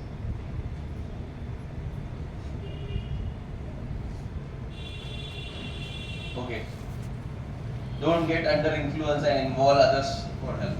तर असं काही तुम्हाला वाटायला लागलं आणि तुम्हाला कल्पना नाही आहे की काय करायचंय, तर बेस्ट गोष्ट आहे की कोणाला तरी ज्याला समजतं त्यांना इन्व्हॉल्व करा, कोणाला तरी विचारा. काही लोक लपवून ठेवतात की नको कशाला सांगू मी कशाला, आणि मग ते वाढत जाते. व्हेरिफिकेशन मेथड काय नाही कशासाठी? ट्रेस दिस व्हेरिफिकेशन मेथड पर्टिक्युलर नंबर जसं सांगितलं ना, जर नंबर अननोन असेल कुठलाही तर सगळ्यात पहिला तो फ्लॅग आहे की हा अननोन आहे. नेक्स्ट थिंग आहे, त्यांचा मेसेज जर आला तर तो मेसेज कशासाठी आलाय, काय आलाय ते तुम्हाला वाचावं लागेल. जर त्यांनी लिंक पाठवली त्याच्यावर कृपया क्लिक करू नका, कारण बरेचसे अटॅक्स अशा प्रकारचे असतात की तुम्ही जस्ट लिंकवर क्लिक केल्यावर सुद्धा एक्झिक्यूट होऊ शकतो. ओके, बऱ्याच वेळा ते तुम्हाला काही माहिती सुद्धा मागतात की ही माहिती द्या, ती माहिती द्या, आणि लोक भरतात. फॉर एक्झाम्पल काही कॉन्टेस्ट आहे, तुम्ही बघितलं असेल ना, मॉलच्या बाहेर वगैरे गेल्यावर ओके आम्ही लकी ड्रॉ काढणार आहे, तुम्ही तुमचे डिटेल्स द्या, आणि संध्याकाळी लकी ड्रॉ निघेल तेव्हा तुमचा नंबर आला तर तुम्हाला मोबाईल मिळेल, तुम्हाला एक्सेट्रा मिळेल. तर ते डेटा कलेक्शनसाठी केलं जातं. खूप सारे लोक एक्साइट होतात आणि पार्टिसिपेट करतात. तर तुमचा डेटा तिथे कलेक्ट होतो. त्याच्यामध्ये बघा तुमच्याकडे घरी टीव्ही आहे का, कार आहे का, बाईक आहे का, ओके, अशा सगळ्या प्रकारचे प्रश्न असतात आणि तुमचा डेटा कलेक्ट केला जातो. Suppose you go to a medical shop. Suppose if you go to a medical shop, in a medical shop, buy some medicines, they immediately ask you, give me your mobile number, and they feed in that number in the computer. Right. Is that right way? Should we give or not? Please explain. Okay, so आता medical मध्ये काय होतं की काय गोष्टी असं असेल की तिथे लोकांची इन्फॉर्मेशन रेकॉर्ड करावी लागते त्यांना, कारण हे औषध मेडिकल मालांना पण रेकॉर्ड ठेवावा लागतो. हे औषध तुम्ही कुणाला दिलं, का दिलं. काय औषध असतात ते प्रिस्क्रिप्शननीच दिले जातात, त्यासाठी ते ट्रॅक करायसाठी वापरतात. काही लोक कशाला की आपल्या कस्टमरचा डेटाबेस मेंटेन करण्यासाठी वापरतात. त्यांना काही मेसेजेस तुम्हाला पाठवायचे असतील तर त्यासाठी तर शक्यतो असे हे शॉप तुम्ही अवॉइड करू शकला तर उत्तम आहे की ओके मला नाही द्यायचं आहे, किंवा काही नंबर द्या असं काहीतरी. जर तुम्हाला त्याच्यातून त्यांच्याशी कम्युनिकेशन ठेवायचं नाही तर तुम्ही काही देऊ शकता. But it can be misused also. हा, definitely any kind of information can be definitely misuse. That's what I'm saying. कुठली पण इन्फॉर्मेशन जी आहे ती मिसयूज होऊ शकते. That is our worry. हा, ती डेफिनेटली मिसयूज. तुम्हाला जर नको असेल तुम्ही सांगा ओके आम्ही नाही देतो नंबर, आम्हाला नंबर नाही देतो. ओके, तर त्या प्रकारे सांगू शकता. रॅन्समवेअर मी मगाशी ऑलरेडी बोललो आपण. नेक्स्ट स्लाइड वर जाऊया. Completely next. ते रॅन्समवेअर म्हणजे आता बिझनेस मध्ये आहे, तर तुमच्या कंपनीमध्ये जर कुठल्याही प्रकारचे लॅपटॉप्स असतील तर मेक शुअर करा त्यांचं सॉफ्टवेअर अपग्रेडेड आहे, त्याच्यामध्ये अँटीव्हायरस आहे, त्याच्यामध्ये कंपनीमध्ये फायरवॉल सिस्टीम इन्स्टॉल्ड आहे. कारण रॅन्समवेअर होण्याच्या मागे मोस्टली कारण असं असतं की आपलं सॉफ्टवेअर अपडेट नसतं किंवा आपल्याकडे अँटीव्हायरस प्रोटेक्शन नसतं, आणि मग ते बॅकग्राऊंड मध्ये अशा प्रकारचं सॉफ्टवेअर इन्स्टॉल करतात जे सॉफ्टवेअर तुमच्या कम्प्युटरला लॉक करून टाकतात. तर काही बेसिक प्रिकॉशन घेणं गरजेचं आहे. काही लोक बोलतात की नाही आम्हाला काही गरज नाही अँटीव्हायरसची, नाही आहे ह्याची गरज नाही. पण जेव्हा या प्रकारचं काही होतं त्यावेळेला मग त्याची कॉस्ट खूप जास्त मोठी असते. अँटीव्हायरस कधी 1000-1500 रुपयाला येत असेल, पण नंतर एकदा अटॅक झाल्यानंतर आपल्याला भरावी लागणारी रक्कम मोठी असू शकते. डेटा जर तुमचा इम्पॉर्टंट आहे तर मेक शुअर करा त्याला बॅकअप करा. आजकाल क्लाउड स्टोरेजवर स्टोअर करण्याची पद्धत आहे. जर शक्य असेल तर गुगल ड्राईव्ह किंवा वन ड्राईव्ह सारख्या स्टोरेजवरती तुम्ही सुद्धा डेटा बॅकअप करू शकता. आता गुन्ह्याचा प्रकार मी बोललो, खूप वेगवेगळ्या प्रकारचे गुन्हे आहेत, आपण सगळे कव्हर करू शकत नाहीत, पण काही Can you give us some example where this seriousness is? For example Can some cyber crime, some example? Definitely I am going to do. काही एक्झाम्पल देतो, पण गुन्हे खूप वेगवेगळ्या स्वरूपाचे आहेत. आपण सर्व कव्हर करू शकतो का? शक्य नाहीये, पण आपण त्याचं स्वरूप काय असू शकतं बघू शकतो. आता याच्यामध्ये for example social media frauds आहेत. सोशल मीडिया फ्रॉड्स मध्ये काय होतं, ही इन्फॉर्मेशन देणारी व्यक्ती स्वतः आपणच असतो. ओके, आपणच स्वतः असतो. जर मला एखाद्या फॅमिलीची इन्फॉर्मेशन पाहिजे आणि तो व्यक्ती जर सोशल मीडियावर खूप ऍक्टिव्ह आहे, तर तो आपल्याविषयी सगळं पोस्ट करत असतो. ओके, आज माझा बर्थडे होता, आज माझ्या मुलांनी हे केलं, आज माझी फॅमिली इथे गेली, आम्ही आता नेक्स्ट वीक मध्ये इकडे चाललोय, हा फॉरेन ट्रिपला चाललोय. ओके, तर आणि तुमचे प्रोफाईल बऱ्याच वेळा प्रायव्हेट नसतात, पब्लिक असतात. त्यामुळे काय होतं की जी लोक तुमचा प्रोफाईल ऍक्सेस करू शकतात ती तुमच्याविषयी सगळी इन्फॉर्मेशन गॅदर करतात आणि मग त्या इन्फॉर्मेशनचा वापर केला जातो. किंवा काय केलं जातं की तुमच्या फ्रेंड लिस्ट मध्ये कोण लोक आहेत ती बघितली जातात आणि मग तुमच्या फ्रेंड लिस्ट मधल्या ज्या व्यक्तीवर तुम्ही खूप वेळा इंटरॅक्ट करता त्या व्यक्तीचा फेक प्रोफाईल बनवला जातो आणि मग तुम्हाला परत फ्रेंडशिप रिक्वेस्ट पाठवली जाते. आता ही व्यक्ती माझ्या ओळखीची आहे, त्याचा सेम फोटो तुम्ही तिथे बघितलेला आहे, तर तुम्ही बऱ्याच वेळा फार विचार न करता त्याची रिक्वेस्ट ऍक्सेप्ट करता आणि रिस्पॉन्ड करता आणि मग तिथून तो वेगवेगळे प्रकार करायला करू शकतो. तुम्हाला पटकन मेसेज पाठवेल की अरे असं असं इन्सिडेंट झालाय, मला असं तू जीपे वर पैसे पाठव, खूप अर्जंट आहे, असं तसं, माझा मोबाईल बंद पडलाय त्यामुळे मी तुला मोबाईलवरून मेसेज नाही करू शकत आहे, प्लीज हे खूप अर्जंट आहे, काहीतरी म्हणजे मेडिकल एमर्जन्सी किंवा काहीतरी सांगेल आणि अशा प्रकारे तुम्हाला मेसेज केले जातात आणि मग आपण बऱ्याच वेळा त्यावेळेला त्याला रिस्पॉन्ड करतो. तर मी बघितले सिनियर सिटीजनचे खूप फेक प्रोफाईल बनले जातात. माझे स्वतःचे काका होते जे डोंबिवली वेस्ट मध्ये राहत होते. एक दिवस मला त्यांची फ्रेंडशिप रिक्वेस्ट आली, पण त्यांना जाऊन 1 वर्ष झालं होतं.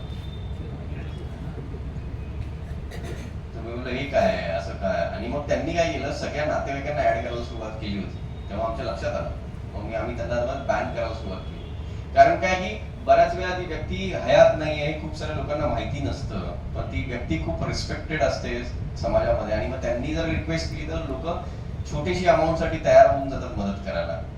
ओके, मग अशा प्रकारे आयडेंटिटी थेफ्ट याला म्हणतात. आपली आयडेंटिटी चोरली जाते, कोणीतरी आपली आयडेंटिटी चोरतं. मग असं जर लक्षात आलं, आता मध्यंतरी मला एका सीएननी, आपल्या डोंबिवलीतले खूप प्रतिष्ठित सीए आहेत, त्यांचं नाव मी घेणार नाही, त्यांनी मला कॉन्टॅक्ट केला की त्यांचं फेक अकाउंट बनवलं. आता सीए म्हटलं की त्यांचे किती लोकांची कनेक्शन असणार आहेत आणि जर त्यांनी सांगितलं अरे तुमचं पेमेंट बाकी आहे याच्यावरती ट्रान्सफर करा, तर लोक ट्रान्सफरही करतील त्यांच्या QR कोडवर.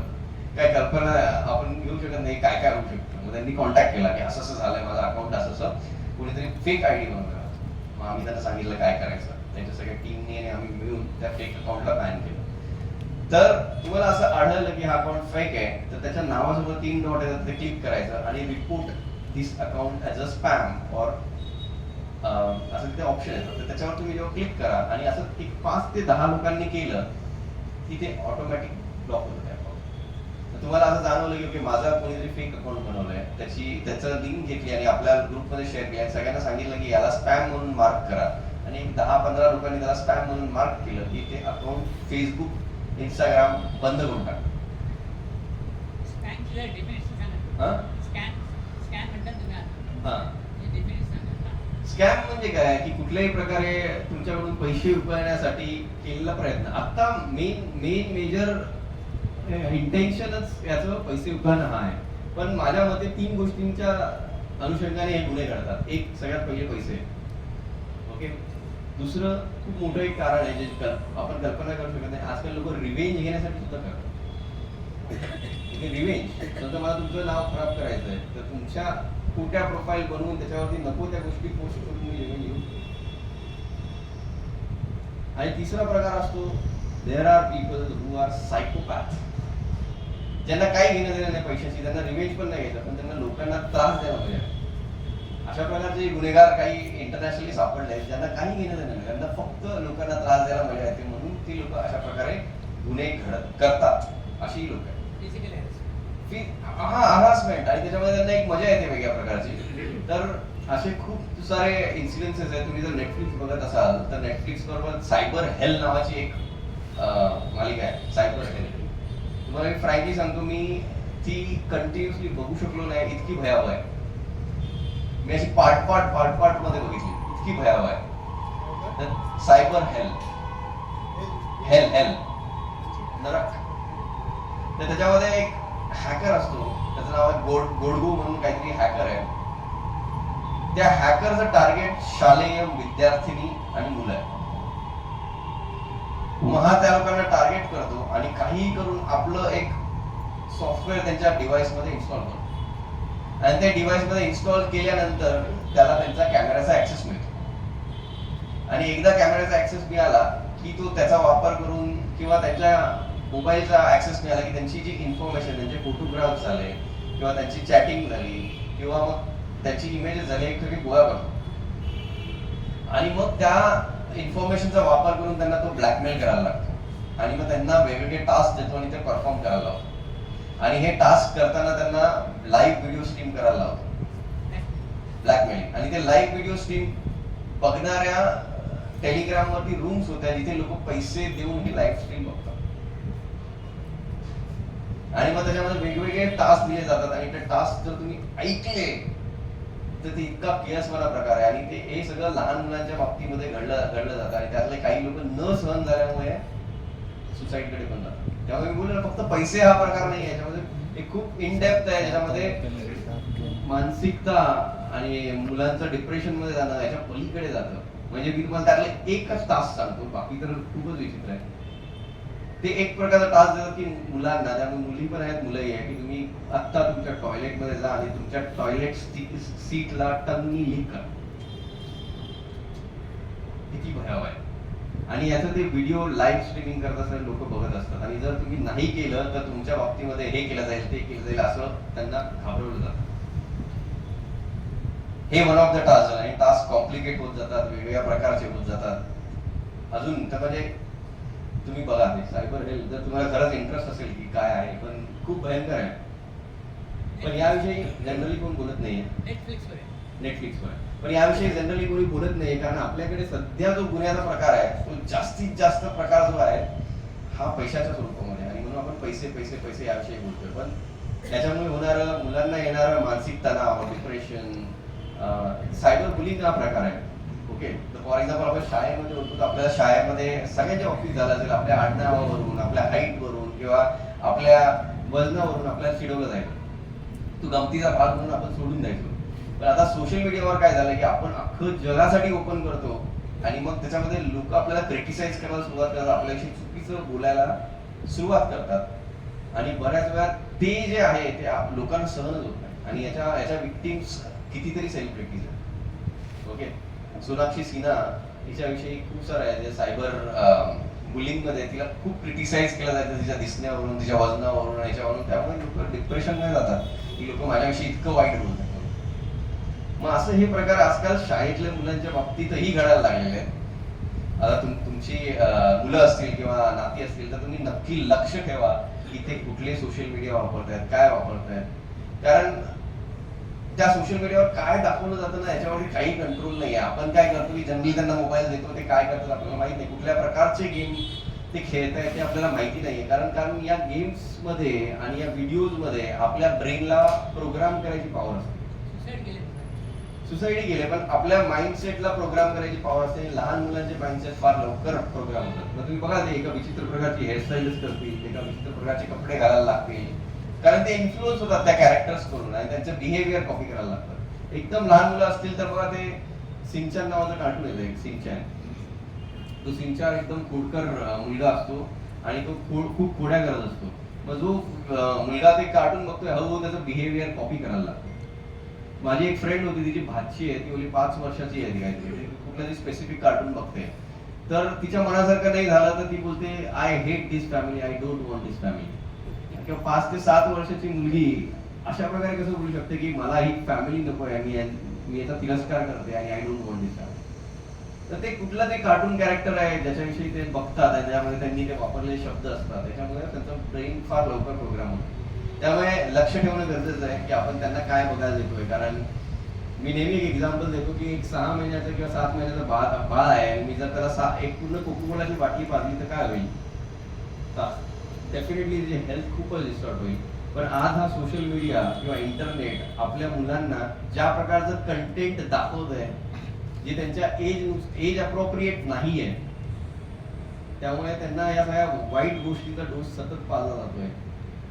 ते वयाच्या आधी त्यांना अशा गोष्टी दाखवल्या जातात त्या सोशल मीडियावर ज्यांना आता बघायला नको.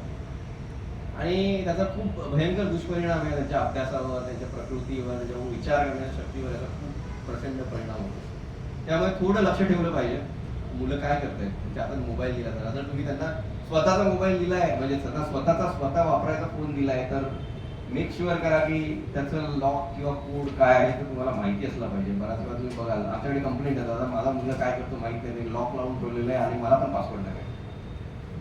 ओके, एकदा तो 18चा पूर्ण झाला ना मग तुम्ही काय करू नका, मग मी तर अलाउच करत नाही, म्हणजे तुम्ही करू नका, त्याला काय करायचं ते करू नका. पण 18चा होईपर्यंत काय राईट आहे रॉंग आहे त्याला सांगायचा प्रयत्न करा की हे नाही केलं पाहिजे. माझी स्वतःची मुलगी 8वी मध्ये, ओके, तिचे सगळे फ्रेंड इंस्टाग्राम स्नॅपचॅट वापरतात. तिला विचारलं ओके, मग तिला बसून समजवलं की इंस्टाग्राम वापरायचं लिगल एज किती आहे. ओके, तर हे सोशल मीडियावाले दिवसेंदिवस हे एज कमी करायच्या मागे असतात. आपल्या इथे गव्हर्नमेंटचे रूल तेवढे स्ट्रिक्ट नाही आहेत.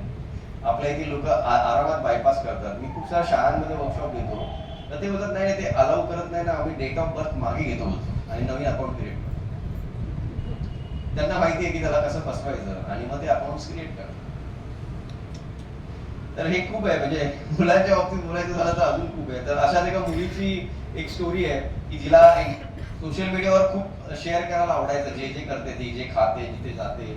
तर असंच ती एक दिवस डिसाईड करत असते की तिला सोलो ट्रिपला जायचं आणि तिचा जो प्लॅन असतो ती शेअर करते सोशल मीडियावर. आणि एक दुसरा मुलगा असतो नेक्स्ट की जो फॉलो करत असतो की ती काय करते, काय नाही करते, कुठे गेली आहे, आज मी या पिकनिकला गेली, आज मी इथे हे खाल्लं, मी तिथे ते केलं.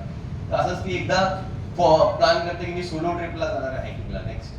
आणि मग ती तिथे जाते आणि हा मुलगा ऋषी तिला फॉलो करून तिथे पोहोचतो आणि तिला मॉलेस्ट करतो. ओके, आता त्यांनी हे का केलं, कारण त्याला तिच्याविषयीची इन्फॉर्मेशन मिळाली. इन्फॉर्मेशन दिली कोणी, त्यांनी स्वतःच दिली. तेव्हा सोशल मीडिया जर तुम्ही वापरता तर रिस्पॉन्सिबली वापरला पाहिजे. जर सेलिब्रिटीज आणि all they are posting their entire life on social media because they get money out of it, they make money out of it, त्यांचं प्रोफेशन आहे. बाकी सर्व लोकांचं ते प्रोफेशन नाही आहे. त्यामुळे काय इन्फॉर्मेशन आपण ऑनलाईन शेअर करतो तिथे रिस्ट्रिक्ट केलं पाहिजे. Okay, next. सो मी इथे एकदम मी इथे सिंपल केस मध्ये सांगतो की ओके ती पोलीस कंप्लेंट करते, पोलीस तिला पकडतात, त्याला पकडतात आणि केस सॉल्व्ह होते. बट रियालिटी तुम्हाला माहिती आहे अशा केसेसमध्ये गोष्टी कुठपर्यंत आणि कितपर्यंत जाऊ शकतात. मी फक्त एकदम सॉफ्ट लेवलमध्ये ही गोष्ट एक्सप्लेन करतोय, पण इन्फॉर्मेशन देणारे बऱ्याच वेळा आपण स्वतः असतो. त्यानंतर एक मोठं भयंकर चेंज येतोय, त्याला माझं आर्टिफिशियल इंटेलिजन्स. किती लोकांनी ऐकलंय आर्टिफिशियल इंटेलिजन्स? सगळ्यांनी ऐकलंय. हे भयंकर आहे आणि हे अजून आपल्याला माहित पडत नाही आणि तोपर्यंत गुन्हेगार याच्याविषयी खूप सारं शिकत चाललं आणि याचा वापरही करत चाललं. आता याच्याने काय काय केलं जाऊ शकतं त्याची कल्पना नाही. म्हणजे तुमचा व्हॉइस क्लोन केला जाऊ शकतो, तुमच्या चेहऱ्याचे एक्सप्रेशन चेंज केले जाऊ शकतात.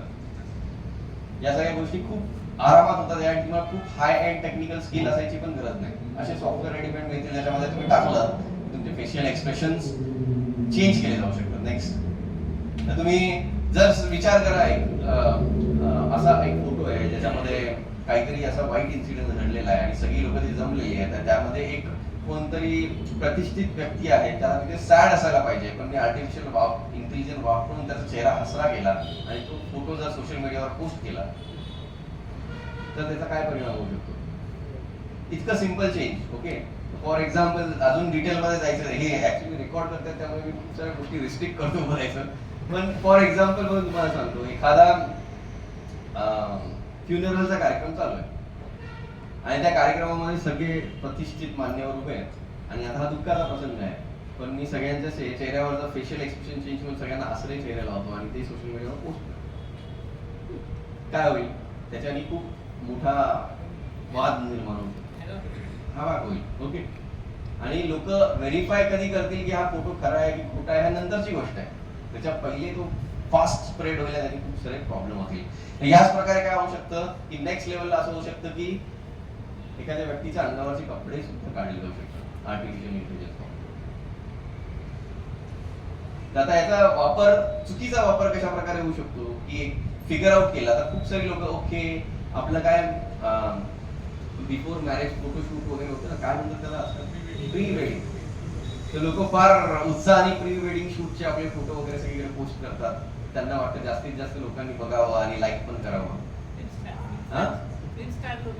फिल्म स्टार नाही, आजकाल घरोघरी येते, सगळेजण करतात की आम्ही शूट करतो. आता याच्यावरून तुम्ही पहिलेच अनाऊन्स करताय ओके माझं वेडिंग फिक्स आहे, हे प्री वेडिंग शूट चालू आहे आणि माझे फोटोज आहेत.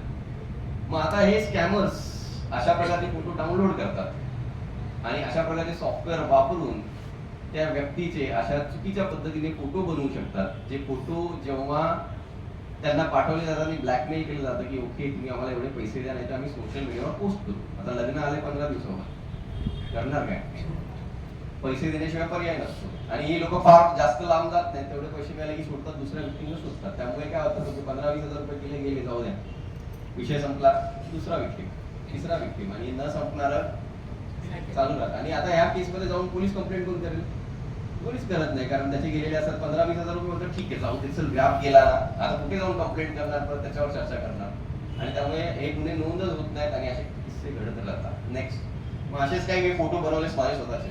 ओके, मी पोलीस ऑफिसर नाही आहे, पण हे आर्टिफिशियल इंटेलिजन्स वापरून मी स्वतःचे फोटो बनवले, त्याच्यामध्ये मी पोलीस म्हणून दाखवलाय. तर आता हे जर फोटो मी सोशल मीडियावर पोस्ट केले आणि स्वतःला अधिकारी म्हणून दाखवायला सुरुवात केलं तर लोक विश्वास ठेवतील, मी मॅनिप्युलेट करू शकतो त्यांना.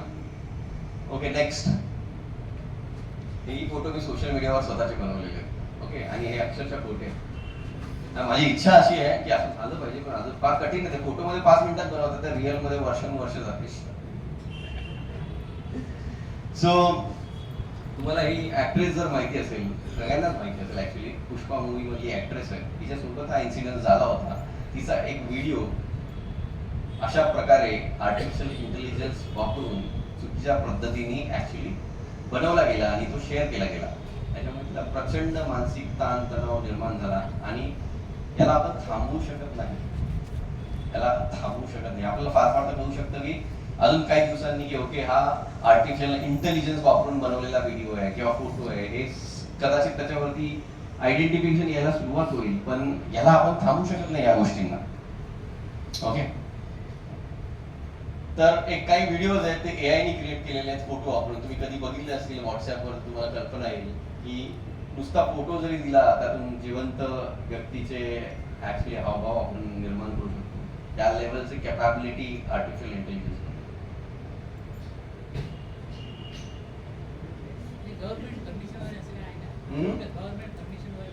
गव्हर्नमेंट परफेक्ट, टेक्नॉलॉजीचा तेच तर प्रॉब्लेम आहे की याला काही बाउंड्रीज नाही आहे, त्याला तुम्ही थांबवू शकत नाही, याला कंट्रोल करू शकत नाही, याला रिस्ट्रिक्टच करू, कारण फिजिकल गोष्टच नाही आहे.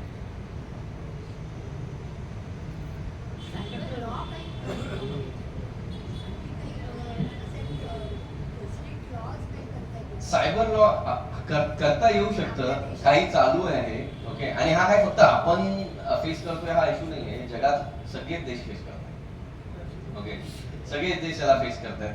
सायबर लॉ आपण क्रिएट करतो, पण त्याच्यावरती ऍक्शन घेणं आणि ते सगळं करणं, त्याचा प्रोसेस जो आहे त्या अजून कॉम्प्लिकेटेड आहे. काही केसेस मध्ये ते नक्कीच ऍप्लिकेबल आहे, बट जसं मी सांगितलं की जिथे तो गुन्हा करणारा कोण आहे आणि कुठे आहे हेच आपल्याला माहिती नाही, तुम्ही कोणावरती गुन्हा दाखल करणार. पोलीस म्हणतात मला माणूस दाखवा, मी त्याच्याकडून गुन्हा कबूल करून घेऊ शकतो. तो माणूसच सापडला पाहिजे ना, तो सापडतच नाही ना, त्यात तो कुठे बसलाय काय करतोय आपल्याला माहित नाही. तर मी असंच माझ्या आजोबांच्या फोटोचा पण बनवायचा प्रयत्न केला की खरंच असं बनवू शकतं का. माझ्याकडे फोटो होता आणि ऍक्च्युली फोटो पोस्ट केल्यानंतर त्याच्याने आम्ही त्यांना एक्सप्रेशन ऍड करू शकतो. So this is not something actually very difficult. मी अक्षरशः 5 मिनिटांमध्ये केली. ओके, नेक्स्ट, तर काही टिप्स काय म्हणतात बघूया. नेक्स्ट, एक फटाफट ओपन करा. ओके, तर डेफिनेटली तुम्ही जर सोशल मीडिया वापरत असाल तर तुमचा प्रोफाईल रिस्ट्रिक्ट करा. मगाशी पण मी म्हटलं, जेणेकरून तुमचं जे कंटेंट आहे ते कंटेंट चुकीच्या लोकांच्या हातामध्ये पडणार नाही, जेणेकरून मॅनिप्युलेट करण्याचा प्रश्न येत नाही. फोटोज व्हिडिओज कोणालाही सेंड करता तेव्हा आपल्याला फार हाऊस असते, प्रत्येक ऍक्टिव्हिटी नंतर आपण सगळे स्प्रेड करतो फोटो. पण तुम्ही जर स्प्रेड करत असाल तर त्याची तयारी ठेवा की उद्या जर चुकीचं माझ्या फोटो सोबत काही झालं तर ठीक आहे. आणि आपली मुलं किंवा लहान मुलं हे आजकाल फोटो काढणं आणि शेअर करणं फार आवडतं. तर उद्या असा काही इन्सिडेंट झाला तर त्यासाठी ब्रॉड माइंड मध्ये राहा, ठीक आहे होऊ शकतं. तर अशा प्रकारे ब्रॉड माइंडेड राहा, कारण काय की त्याच्यामुळे त्या मुलाला एकदम डिप्रेशन मध्ये जाऊन काहीतरी माझ्यासोबत खूप चुकीचं झालंय असं जर वाटायला लागलं आहे, त्याच्यामुळे तो लोकांना फेस करायलाच तयार नाहीये, हे सगळं होऊ नये म्हणून आपणच त्यांना सपोर्ट केला पाहिजे जर असं काही चुकीचं झालं तर. नेक्स्ट एक गोष्ट मी तुम्हाला सांगतो जी मी शाळेतल्या विद्यार्थ्यांना नेहमी सांगतो, एकदा कुठलाही फोटो किंवा व्हिडिओ इंटरनेटवर अपलोड झाला तर तो कधीही डिलीट होत नाही. कारण शालेय विद्यार्थ्यांच्या हातामध्ये मोबाईल आलेले असतात, विद्यार्थ्यांच्या हातात मोबाईल आलेले असतात आणि बऱ्याच वेळा काही कारणास्तव ते आपले नको त्या स्थितीमध्ये फोटो काढून एकमेकांना शेअर करतात. पण लेट मी वॉर्न यू की एकदा हे फोटो किंवा व्हिडिओ अपलोड झाले तरी कोणी सुद्धा डिलीट करू शकत नाही. कारण एकदा अपलोड झाले की याच्या मल्टिपल कॉपीज बनून मल्टिपल सर्व्हर्स वरती स्टोअर होतात. तर तुम्ही इव्हन तुम्हाला गव्हर्नमेंटनी सपोर्ट जरी केला तरी पण ते काही अशा देशांच्या सर्व्हरवर जातात जिथे इंडियन गव्हर्नमेंटची रीच सुद्धा नसते, मग तिथून काढणं अजून कठीण होतं. ओके, त्यामुळे सगळ्यांना मी नेहमी सांगतो की मेक शुअर करा की कुठल्याही चुकीचा प्रकारचा व्हिडिओ किंवा फोटो कुठेही पोस्ट करू नका. पोस्ट करत असाल तर मग त्यातून होणाऱ्या प्रॉब्लेमला फेस करायची तयारी ठेवा. मग त्यामुळे तुम्हाला नंतर दुःख नाही झालं पाहिजे असं का झालं म्हणून. ओके, तर असाच एक फेक फोटो आहे ऍक्च्युली मे 2023 मध्ये पोस्ट झाला होता, ज्याच्यामध्ये पेंटागॉन जे अमेरिकेचं काय बोलतात त्याला सुरक्षा अधिकाऱ्यांचं जे स्थान आहे तिथे एक ब्लास्ट झाला म्हणून पोस्ट झाला. तेव्हा आर्टिफिशियल इंटेलिजन्स नवीन आलं होतं, कोणाला कल्पना नव्हती की असे फेक फोटो बनवले जाऊ शकतात. आणि जस्ट त्यांनी तो एक फोटो पोस्ट केला आणि सगळ्यांना वाटलं आता हे किती मोठी गोष्ट झाली की अमेरिकेच्या अशा पेंटागॉनवर अटॅक झाला आणि लोकांनी त्यांचे सगळे शेअर्स विकायला सुरुवात केली आणि जवळजवळ $500 बिलियन लॉस झाला. ही खरी गोष्ट आहे, फक्त एका फेक फोटोमुळे. तोपर्यंत लोकांना कल्पना नव्हती की असं होऊ शकतं. Okay, next. So voice clone करणं वगैरे हे एकदम सिंपल गोष्टी आहेत. म्हणून आजकाल झालेले गुन्हे आहेत ज्याच्यामध्ये आपल्या मुलांचे, आपल्या नातेवाईकांचे आवाज क्लोन केले जातात आणि एकदा क्लोन केलेल्या आवाजावरून आपण पाहिजे ते बोलून घेऊ शकतो. आणि ते बोलून घेण्यासाठी काहीच करावं लागत नाही, आपल्याला फक्त टेक्स्ट टाईप करावं लागतं की काय बोलायचं आहे आणि नंतर प्ले केला तर तो आपल्या आवाजात बोलतो. ओके, सो अशा प्रकारे काय होऊ शकतं की मग तुम्हाला वाटतंय की त्यांनी सांगितलं ओके तुमच्या मुलाचा ऍक्सिडेंट झाला, त्याशी बोला, तो हॉस्पिटलमध्ये आहे आणि त्याचा आवाजाचा जर सॅम्पल मिळाला आपल्याला 3 सेकंदाचा, तर 3 सेकंदाच्या सॅम्पलवरून आपण त्याचा क्लोन म्हणू शकतो आणि मग तिथे पुढे आपण काय लिहून देऊ त्यानुसार तो बोलायला सुरुवात करतो. मग नाही बाबा मी माझा ऍक्सिडेंट झालेला आहे, लवकर प्लीज पैसे पाठवा, अर्जंट आहे, असं तुम्हाला तुमच्या मुलाच्या आवाजामध्ये जर ऐकायला मिळालं तर तुम्ही डेफिनेटली क्विकली रिस्पॉन्ड करून टाकता. पण आता मी तेच मगाशी बोललो की सांगता येत नाही, माहिती सगळ्यांना असतं, पण सिच्युएशन काय आहे आणि त्याच्या वेळेला आपण कसं रिस्पॉन्ड करतो त्याच्यावर डिपेंड आहे. आणि बऱ्याच वेळा पॅनिक सिच्युएशन क्रिएट केली जाते ज्याच्यामुळे तुम्ही सतत विवेक बुद्धी काम करणार नाही याची काळजी घेतली जाते. ज्या प्रकारे तुम्ही तो गोरीला मिस केला त्यावेळेला आपल्याला खूप साऱ्या गोष्टी माहिती असूनही बऱ्याच वेळा आपलं त्यावेळेला डोकं चालत नाही आणि आपण पटकन करून जातो आणि मग माझ्या लक्षात येतं की ओके यार हे करायला नव्हतं. तर सिंपल आहे की असं तुम्हाला कुठलाही फोन येतो, जर 3ऱ्या नंबरवरून येतो तर सगळ्यात पहिलं तुम्ही तुमच्या मुलाला किंवा ज्याच्याविषयी सांगितलं त्याच्या फोनवर कॉन्टॅक्ट करायचा प्रयत्न करा आणि बघा खरंच असं झालंय का, तर तो व्यवस्थित असेल कुठेतरी, त्याच्या नावाने कोणतरी दुसराच फोन करत असेल. या घटना खूप साऱ्या घडतात. नेक्स्ट, त्याला व्हॉइस फिशिंग असंही बोलतात. ओके, हे सगळ्या प्रकारचे AI मुळे आजकाल आलेले नवीन आहे. मी तुम्हाला एक व्हिडिओ दाखवेन, त्या व्हिडिओमध्ये या लोकांनी सिंगरचे आवाज क्लोन केले. त्यामुळे आपण सिंगरचे आवाजही क्लोन करून या लोकांनी डेमॉन्स्ट्रेशन दिले की एकच गाणं वेगवेगळ्या सिंगर कडून गाऊन घेतलं विना त्या सिंगरची रिक्वायरमेंट असतात. Okay, next. आता हे गाणं आहे What is the popular Bollywood song Tere Vaste was sung by AI versions of Arijit, Atif, Arman, Sonu, etc. of the video above.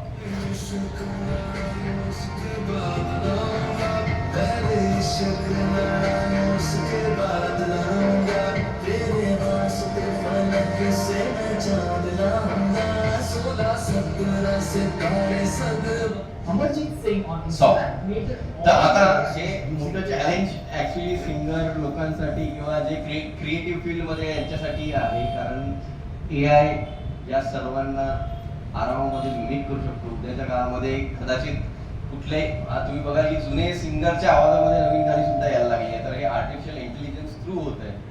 Video create करायला लागले आणि याला लिमिट नाहीये की काय होऊ शकतं आणि काय नाही You are होऊ into शकतं. popular Bollywood song. तेरे पास तर याला लिमिट नाहीये. त्यामुळे आता हा AI मुळे येणारा धोका अजूनच दिवसेंदिवस वाढत चाललाय.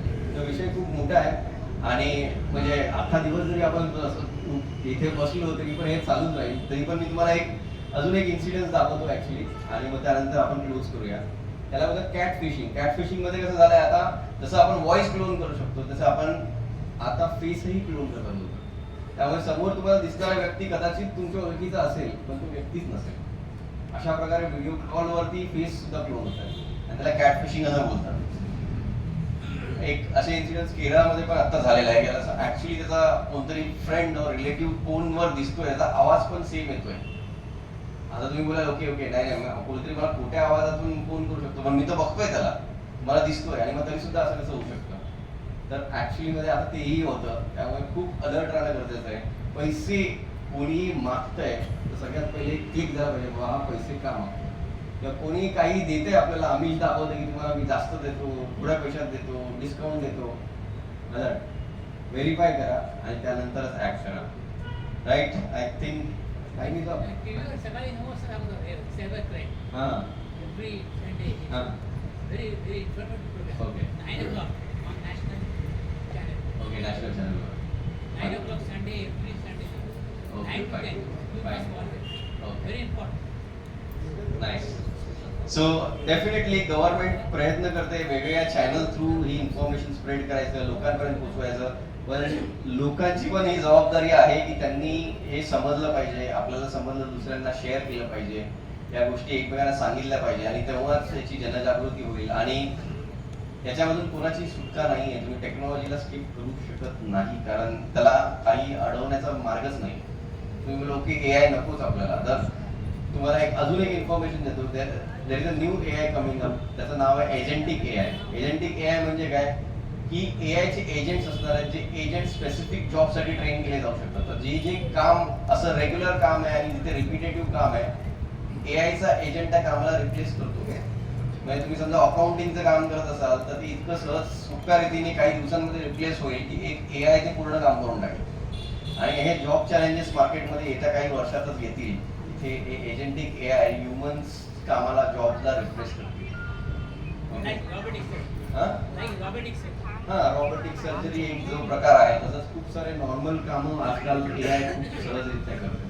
Okay so will go on last slide directly. हां ओके हा एक मूवी आहे जर तुम्ही बघितला नसाल तर नक्की बघा. मराठीमध्ये खूप उत्कृष्ट सायबर क्राईम वरती बनवलेला एक मूवी आहे. खूप सारी इन्फॉर्मेशन नाही आहे पण जेव्हा सायबर क्राईम गुन्हा घडतो तेव्हा काय पॅनिक सिच्युएशन होते त्याविषयीचा गुन्हा आहे. मूवी आहे ऍक्च्युली. याच्यामध्ये दाखवलंय की त्यांना ऍक्च्युली रिटायर होतात आणि त्यांना रिटायर्ड लाईफ आता खूप मस्तपणे जगायची असते. पण होतं काय की एक सायबर क्रिमिनल त्यांचे रिटायरमेंटचा पूर्ण फंड चोरतो. हिंदी और इंग्लिश. मराठी मराठी. मराठी. तर हा नक्की बघा. आणि त्याच्यानंतर एक लास्ट स्लाइड होती मला वाटतं त्याच्यावर आपण ही नाही याच्या आधीची बघली Q&Aच्या आधी. हा ही एक स्लाइड आहे. कुठलाही सायबर गुन्हा जर झाला तर तुम्ही 1930 वर रिपोर्ट करू शकता किंवा cybercrime.gov म्हणून एक वेबसाईट आहे त्याच्यावरती लॉग करू शकता किंवा हेही करता येत नसेल तर आपल्या जवळच्या पोलीस स्टेशनमध्ये लवकर पोहोचून त्यांना सांगू शकता. निदान ते तुम्हाला लगेच खात्रीशीर सांगू शकतात की नेक्स्ट ऍक्शन काय घ्यायची. ओके तर ही काळजी नक्की घ्या आणि डेफिनेटली तुमचे काही क्वेश्चन असतील तर मी घेईन 5 मिनिटांमध्ये. साहेब मला एक विचारायचं होतं. व्हॉट्सअप म्हणतात की आम्ही जो फोटो पाठवतो किंवा व्हिडिओ पाठवतो ते दुसरं कोणीही बघू शकतो. आपण त्याला पाठवतो तेच बघू शकतो. तर ते व्हिडिओ किंवा फोटो ते पण इंटरनेटवर अपलोड होतात. ओके ठीक आहे. तर व्हॉट्सॲपवर जे तुम्ही पाठवतात ते तो फक्त तुमच्यामध्ये जातं, ते इंटरनेटवर अपलोड होत नाही. तसं डायरेक्टली अपलोड होत नाही. पण काय माहिती आहे का व्हॉट्सॲप हे ऍक्च्युली फेसबुकचं टूल आहे. तुम्हाला जर माहिती आहे फेसबुकने ते घेतलेलं आहे. तुमच्याविषयीची दुसरी जी इन्फॉर्मेशन असते ना ती इन्फॉर्मेशन ते कॅप्चर करतात. फॉर एक्झाम्पल त्यांच्याकडे ती इन्फॉर्मेशन असते लाईक तुमचं एज काय आहे, तुमचा इन्कम काय आहे, तुम्ही कशा स्वरूपाचं कंटेंट बघता, तुमचा डिव्हाइस अँड्रॉइड आहे का iOS आहे, या प्रकारची इन्फॉर्मेशन ते डेफिनेटली तुमची घेतात. कारण त्यांना त्याच्यावरती ॲडव्हर्टाइजमेंटसाठी त्यांना ती विकायची असते त्यासाठी घेतात. पण इंटरनल ग्रुपमध्ये शेअर झालेले व्हिडिओज होणार नाहीत त्याच्यावरती. पण ते त्यांनी कुठे अजून बाहेर शेअर केले आणि मग नंतर गेले तर माहिती ऑल्टोगेदर डिफरंट प्लॅटफॉर्म आहे. काय आलं ऑल्टोगेदर डिफरंट प्लॅटफॉर्म आहे. हा आपला व्हॉट्सअप दुसरा कोणी ओके.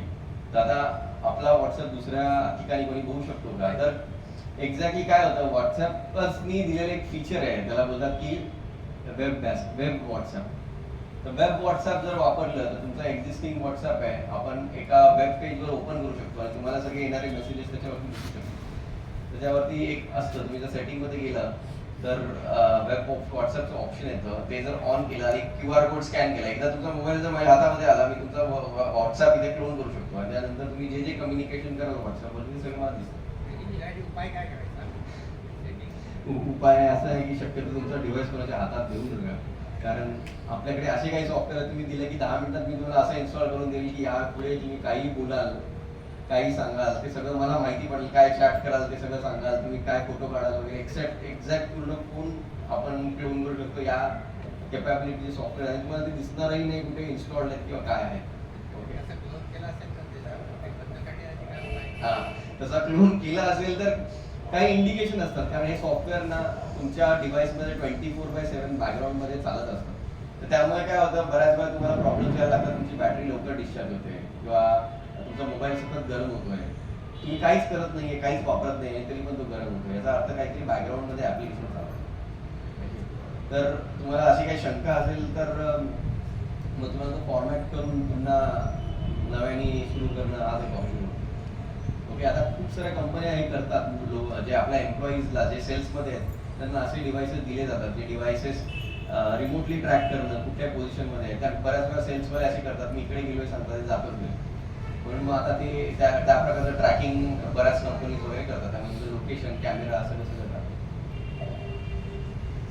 व्हॉट्सअपवर एखादी लिंक आली माहीत नसलेली, ते ओपन करून बघितलं चालतच नाही. शक्यतो ओपन करू नये, अशी या लिंक आली. अननोन असेल तर ती लिंक डेफिनेटली करू नये, कारण ते लिंक अशा प्रकारे बनवायचा प्रयत्न करतात की तुम्हाला वाटतं की ती खरी लिंक आहे. तुम्हाला फिशिंग अटॅकचा एक प्रकार सांगतो. फॉर एक्झाम्पल, तुम्हाला एक ईमेल येतो आणि मग त्याच्यामध्ये सांगते की तुमचा पासवर्ड, बँकेचा पासवर्ड एक्सपायर झालेला आहे. ओके, तुम्ही आता तुमचं बँक अकाउंट ऍक्सेस करू शकत नाही आणि जर तुम्हाला ऍक्सेस करायचं असेल तर या लिंकवर क्लिक करा. तुम्ही लिंकवर क्लिक करता तर त्यांनी हुबेहूब तुमच्या बँकेसारखं दिसणारा पेज बनवलेलं असतं आणि तुम्हाला जरा सुद्धा शंका येत नाही की या बँकेचा पेज नाहीये म्हणून, आणि मग तिथे तुम्ही पासवर्ड चेंज करायसाठी तुमचा करंट पासवर्ड टाकता आणि सबमिट करता, काहीच होत नाही, एरर येते आणि मग तुला काय झालंच नाही, जाऊ दे. तर तुम्ही जेव्हा तो एंटर करता पासवर्ड तेव्हा तो समोरच्याला मिळालेला असतो, तो लगेच तुमच्या अकाउंटमध्ये लॉग इन करतो. सरळ डिलीट केलेलं चालेल. हा, तर शक्यतो तुम्हाला नाही माहिती तर अशा सगळ्या लिंकवर क्लिक करू नका. अननोन व्हिडिओ कॉल घेऊ नका. बऱ्याच वेळा झालेले काही इन्सिडेंट्स सांगतोय की काही लोकांना व्हिडिओ कॉल आले आणि मोस्टली सिनियर सिटीजन सोबत होतं आणि त्यांनी कल्पना नाहीये, बघूया कोणाचा आला म्हणून मी उचलला आणि त्या वेळेला दुसऱ्या बाजूला अशी काही स्त्री आहे, कोणतरी आहे आणि ती न्यूड आहे आणि मग तुम्ही 2 मिनिटांसाठी बघता अरे काय झालं आणि तोपर्यंत तुमचे स्क्रीनशॉट काढले तुम्ही कट करता. असं का झालं माहित नाही आणि मग लगेच तुम्हाला तो स्क्रीनशॉट ते लोक फॉरवर्ड करतात की तुम्ही अशा प्रकारचे व्हिडिओ बघत होते, हे मी तुमच्या नेटवर्कमध्ये तुम्हाला सगळ्यांना शेअर करेन, तुम्ही आम्हाला 10,000 रुपये द्या, 5,000 रुपये द्या, नाहीतर मी तुमची बदनामी करायला सुरुवात केली. अरे पण मी चुकून क्लिक केला आणि चुकून बघितलं आणि याच्यामध्ये खूप लोक फसले. आता होतं काय की खूप सारे सिनियर सिटीजन असतात, ते बोलत मी कोणाला सांगू, मी माझ्या मुलांनाही सांगू शकत नाही आणि मग ते चुप्प बसतात आणि याचाच फायदा ते लोक घेतात की यांना काय समजत नाही आणि मग याच्यावरती ते पैसे उकळत जातात त्यांच्याकडून. असे खरे झालेले सिनारिओ आहेत खूप साऱ्या लोकांसोबत झाले. नाही, कंटिन्युअस मेसेज येतोय. SBIचं क्रेडिट कार्ड होतं माझ्याकडे, ते मी वापरत नाही, ब्लॉक केलं. कंटिन्युअस मेसेज काय message? You have a balance, SBI balance, please send you OTP नाही, they are just saying please give a bank detail, we can send a bank. किती बॅलन्स आहे? Say about 5,000. मग सरळ बँकेत जा ना. बेस्ट थिंग आहे बँकेत जा, बँकेत सांगा मला असा मेसेज येतोय, माझा हे काय बॅलन्स आहे का दाखवा.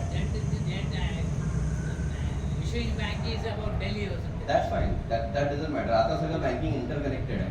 जर तुमच्याकडे तुमच्या अकाउंटचे डिटेल्स असतील, तुम्ही इथल्या कुठल्याही SBIच्या ब्रांचमध्ये जाता ते इन्क्वायरी करा की मला असं येते, ते गरज आहे का चेक करून घ्या. कारण 5,000 आहेत तर ठीक आहे, 200-400 Since it is Hyderabad, they रुपये. should, that is why not us. नाही तुम्ही इथल्या कुठल्याही लोकल SBI मध्ये जाल तर ते डेफिनेटली तुम्हाला सांगतील हे खरं आहे They कुठं. have a contact. Yes yes definitely. आता बँकिंग सगळं इंटरकनेक्टेड झालंय. तुमचं खातं कुठेही असलं तरी सुद्धा इन्फॉर्मेशन गॅदर केली. Yes anything else? येस. आता काय झालंय माहिती आहे का, एक मोठा चेंज झाला आहे कोविड आफ्टर द कोविड.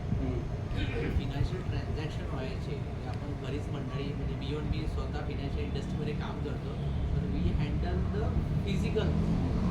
तिथे आपण नेट किंवा हे सगळं अवॉइड करू, पण स्वतः माझं. कोविड नंतर काय झालं की तुमचं फिनान्शियल ट्रान्झॅक्शन इव्हन बँकिंग सगळं तुमच्या मोबाईलला इंटरकनेक्ट केलं. मोबाईल ॲक्सेस असं झालं आहे, जर तुम्ही बोललात तो लॅपटॉपपेक्षा किंवा डेस्क कॉम्प्युटरपेक्षा पण भारी झाला. हो. माझं म्हणणं एक सर्वसामान्य नागरिक जो आहे, कॉमन माणूस आहे, तर त्याला हे कसं करू शकतो हँडल. बिकॉज काय आता तुम्ही बोललात की ज्ञान विज्ञान आहे त्याला आपण कंट्रोल नाही करू शकत, ते तर चालणारच आहे. मी बऱ्याचदा बोलतो की मी जीपे नाही करणार किंवा फोनपे नाही करणार, अमुक नाही करणार. प्रत्येक ठिकाणी काय आपल्याला ते काही काही ठिकाणी करावं लागतंच. आपण त्याला असं नाही करू शकत की अवॉइड नाही करू शकत. म्हणजे इमर्जन्सी मी स्वतः अवॉइड करतो की मोर दॅन 1000च्या अगोदर असेल तर मी कॅशने ट्रान्झॅक्शन करतो. पण 2500 कोणाला 5000 द्यायचे तर आपल्याला ते इझी नाही होत की चेक द्या किंवा काय. ते सरळ समोरचे बोलतात ते जीपे किंवा फोनपे ते करून टाका. मग त्या माणसाकडे ते असणं गरजेचं होतं आहे. मग अशा ठिकाणी काय करायचं की पुरी फिनान्शियल इंडस्ट्रीज जर हे सगळं फॉलो करते तर त्याला कुठे आपण म्हणजे कंट्रोल करू शकतो किंवा आमिष नाही करू शकतो. Right. Very good question. go with the crowd. Very good question. तर आता काय आहे, इथे काही बेसिक गोष्टी आहेत. सगळ्यात पहिली गोष्ट, चुकीच्या लिंकवर क्लिक करू नका. नेक्स्ट, असं कुठलंही ॲप्लिकेशन आहे ना जे तुम्हाला बाहेरून मिळालं आहे ते इन्स्टॉल करू नका. फॉर एक्झाम्पल आपल्याकडे अँड्रॉइड वापरत असाल तर तुम्हाला प्ले स्टोअरमधून ॲप मिळतात. iOS वापरत असाल म्हणजे आयफोन वगैरे वापरत असाल तर त्याचं ॲपचं स्टोअर आहे. त्या स्टोअरवर असणारेच ॲप्लिकेशन इन्स्टॉल केले पाहिजे. आता अँड्रॉइडच्या बाबतीत झालेली सगळ्यात सायबर क्राईमसाठी टोन असणारे किंवा टार्गेट असणारे फोन्स आहेत अँड्रॉइड फोन. तर त्याचं कारण सांगतो. काय झालं की प्ले स्टोअरमध्ये जे ॲप्स यायला लागले, ॲप्सच फेक यायला लागले. तर आपल्याला वाटायला लागलं की अरे हे ॲप स्टोअरमध्ये आहे तो करेक्ट आहे. तर आता त्यांनी स्ट्रिक्ट केली आहे थोडी पॉलिसी. ओके, तर आता त्यांनी खूप सारे रिस्ट्रिक्शन्स आणले की तुम्हाला कुठलेही ॲप पब्लिश करायचं असेल तर तुम्हाला स्वतःला व्हेरीफाय करायला लागेल ॲज अ कंपनी आणि मग तुम्ही करू शकता. पण यापूर्वी कसं झालेलं की कोणी यायचं ॲप्स बनवून टाकायचं आणि मग त्या लोकांनी ना फेक ॲप्स टाकायला लागले आणि आता ॲप स्टोअरमधून होत आहे ॲप इन्स्टॉल म्हणून लोक येस करत त्यांना सगळे परमिशन दिले. आणि जेव्हा हे ॲप्स इन्स्टॉल होतात त्यानंतर त्या ॲपला कम्प्लिटली ॲक्सेस असतो तुमच्या मोबाईलचा. त्यामुळे बऱ्याच वेळा होता अरे मी OTP सांगितला नाही गेला कसा, कारण तो समोरचा व्यक्ती तुमचा मोबाईल बघत असतो. तुमचा SMS त्याच्याकडे गेलेला असतो, त्याला पण त्याच वेळेला तो मेसेज जातो. मग तुम्ही शेअर न करता पण त्याला तो OTP मिळालेला आहे. तर सगळ्यात पहिली गोष्ट आहे की कुठल्याही प्रकारचं ॲप तुम्हाला जर डायरेक्ट कोणी पाठवतंय व्हॉट्सॲपवरती किंवा कोण शेअर करतं ते इन्स्टॉल करू नका. बऱ्याच वेळा काय होतं की काही ॲप्स पेड ॲप असतात. मग ते अरे माझ्याकडे क्रॅक व्हर्जन येतं मी तो फ्रीवाला ॲप देतो ते इन्स्टॉल करतो. ते इन्स्टॉल करणं की प्रॉब्लेम आहे. तर त्यासोबत काय इन्स्टॉल होतं आपल्याला माहित नाही. त्याला ट्रोजन म्हणून बोलतात. ट्रोजन म्हणून एक प्रकार आहे ॲक्च्युली. जर व्हिडिओ एक आपल्याकडे होता पण आपण दाखवला नाही. तर ट्रोजनमध्ये काय होतं की तुम्हाला वाटतं मी हे ॲप इन्स्टॉल करतोय पण त्या ॲपमध्ये मिक्स करून काहीतरी टाकलेलं असतं ते तुम्हाला दिसत नाही. ते बॅकग्राऊंडमध्ये इन्स्टॉल होतं तुमच्या मोबाईलमध्ये आणि मग ते इन्स्टॉल झाल्यावर ते तुमच्या मोबाईलचा ताबा घेतं. त्यामुळे अशा कुठल्याही गोष्टी नॉर्मली जर तुम्ही मोबाईल वापरताय पेमेंट करायला वगैरे त्याच्यामध्ये काही प्रॉब्लेम नाही. ओके, काही प्रॉब्लेम कधी आहे जर तुम्ही असे काहीतरी ॲप्स इन्स्टॉल केले तुमच्या मोबाईलमध्ये जेणेकरून त्याला दुसरं कोणीतरी कंट्रोल करू शकतो, तुमचा डेटा कोणीतरी शेअर करू शकतो तेव्हा प्रॉब्लेम. अदरवाईज इन जनरल वापरायला काहीच प्रॉब्लेम नाही. वेबसाईट फेक बनवल्या जातात आणि किती प्रमाणात तुम्हाला दाखवेल. माझ्याकडे एक व्हिडिओ आहे त्यामुळे त्या लोकांनी किती फेक वेबसाईट बनवल्या असतील. 250-300 फेक वेबसाईट सेम वाटणाऱ्या वेबसाईट बनवतात ते लोकांना फसवण्यासाठी. अमेझॉनच्या फेक वेबसाईट, फ्लिपकार्टच्या फेक वेबसाईट, बँकेच्या सगळ्या फेक वेबसाईट, अशा फेक वेबसाईट बनवतात आणि लोकांना त्याच्यावरती घेऊन येतात. लोक आपले युजर नेम पासवर्ड त्याच्यावर टाकतात जातात. आता त्यांना वाटतं की काय झालं नाही पण ते स्टोर प्ले स्टोअरवरून आलेलं ॲपच इन्स्टॉल करा. जनरली तुम्ही लोक करत नाही पण कधी कधी काय होतं कोणाला लोन पाहिजे असतं. Okay, quick loan. आता तो माणूस त्या आपल्याकडे मन आहे ना गरज बघ त्याला, मग त्याला गरज आहे आता त्याला पैसे पाहिजे. ते कोणतरी सांगते की आम्ही देतो तुला इन्स्टंट लोन पण तुला आमचं लोनचं ॲप्लिकेशन इन्स्टॉल करावं लागेल. ओके कुठलं करायचं तर मी तुला व्हॉट्सॲपवर पाठवतो तू इन्स्टॉल करून दे आणि मग ते इन्स्टॉल करतात. आणि जसं त्यांनी ते लोनचं ॲप इन्स्टॉल केलं तुमची गॅलरीचा बॅकअप होतो, तुमच्या कॉन्टॅक्टचा बॅकअप होतो, सगळं बॅकअप होतं आणि त्यांच्याकडे जातं आणि मग ते लोक तुम्हाला बोलतात की ओके आम्ही 40,000 लोन देतो आणि तुम्हाला 4,000 रुपये पाठवतो आणि बोलतात आम्ही तुम्हाला 40,000 रुपये नाही 4,000 रुपये नाही आम्ही 40 पाठवले आणि मग तिथून ब्लॅकमेलिंगचं सत्र चालू होतं आणि मग ते तुम्हाला काय चक्रवाढ व्याजापेक्षा डेंजर व्याज लावतात आणि मग तुम्हाला सांगतात की तुम्हाला 20,000 रुपये आठवड्याभरात भरायचे नाही भरले तर मग आम्ही तुमचं सिबिल रेकॉर्ड खराब करू आणि मग तुमच्या गॅलरी आमच्याकडे आहे. आम्ही तुमच्या कॉन्टॅक्टला सगळ्यांना सांगू की तुम्ही फ्रॉड आहात, तुम्ही गैरव्यवहार करताय असं आणि मग तुमचे कॉन्टॅक्ट त्यांच्याकडे ऑलरेडी गेलेले असतात, त्यांना मेसेजेस करायला सुरुवात करतात, तुमचं रेप्युटेशन खराब करायला सुरुवात करतात. अशा प्रकारच्या गोष्टी ते करतात. त्यामुळे कुठलंही बाहेरून मिळालेलं ऍप्लिकेशन. ओके ठीक आहे, थँक्यू व्हेरी मच. मला माहिती तुझे प्रश्न भरपूर असतील पण वेळ गॅलरीत जाऊन हा तर डू नॉट डिस्टर्ब केलं तर तुम्हाला येणाऱ्या कॉलचं प्रमाण कमी होऊ शकतं पण तरी पण DND ऍक्टिव्हेट असलं तरी पण लोक कॉल करतात. घ्यावं का नाही हा करून घ्या घेतलं पाहिजे करून घेतलं. Phone number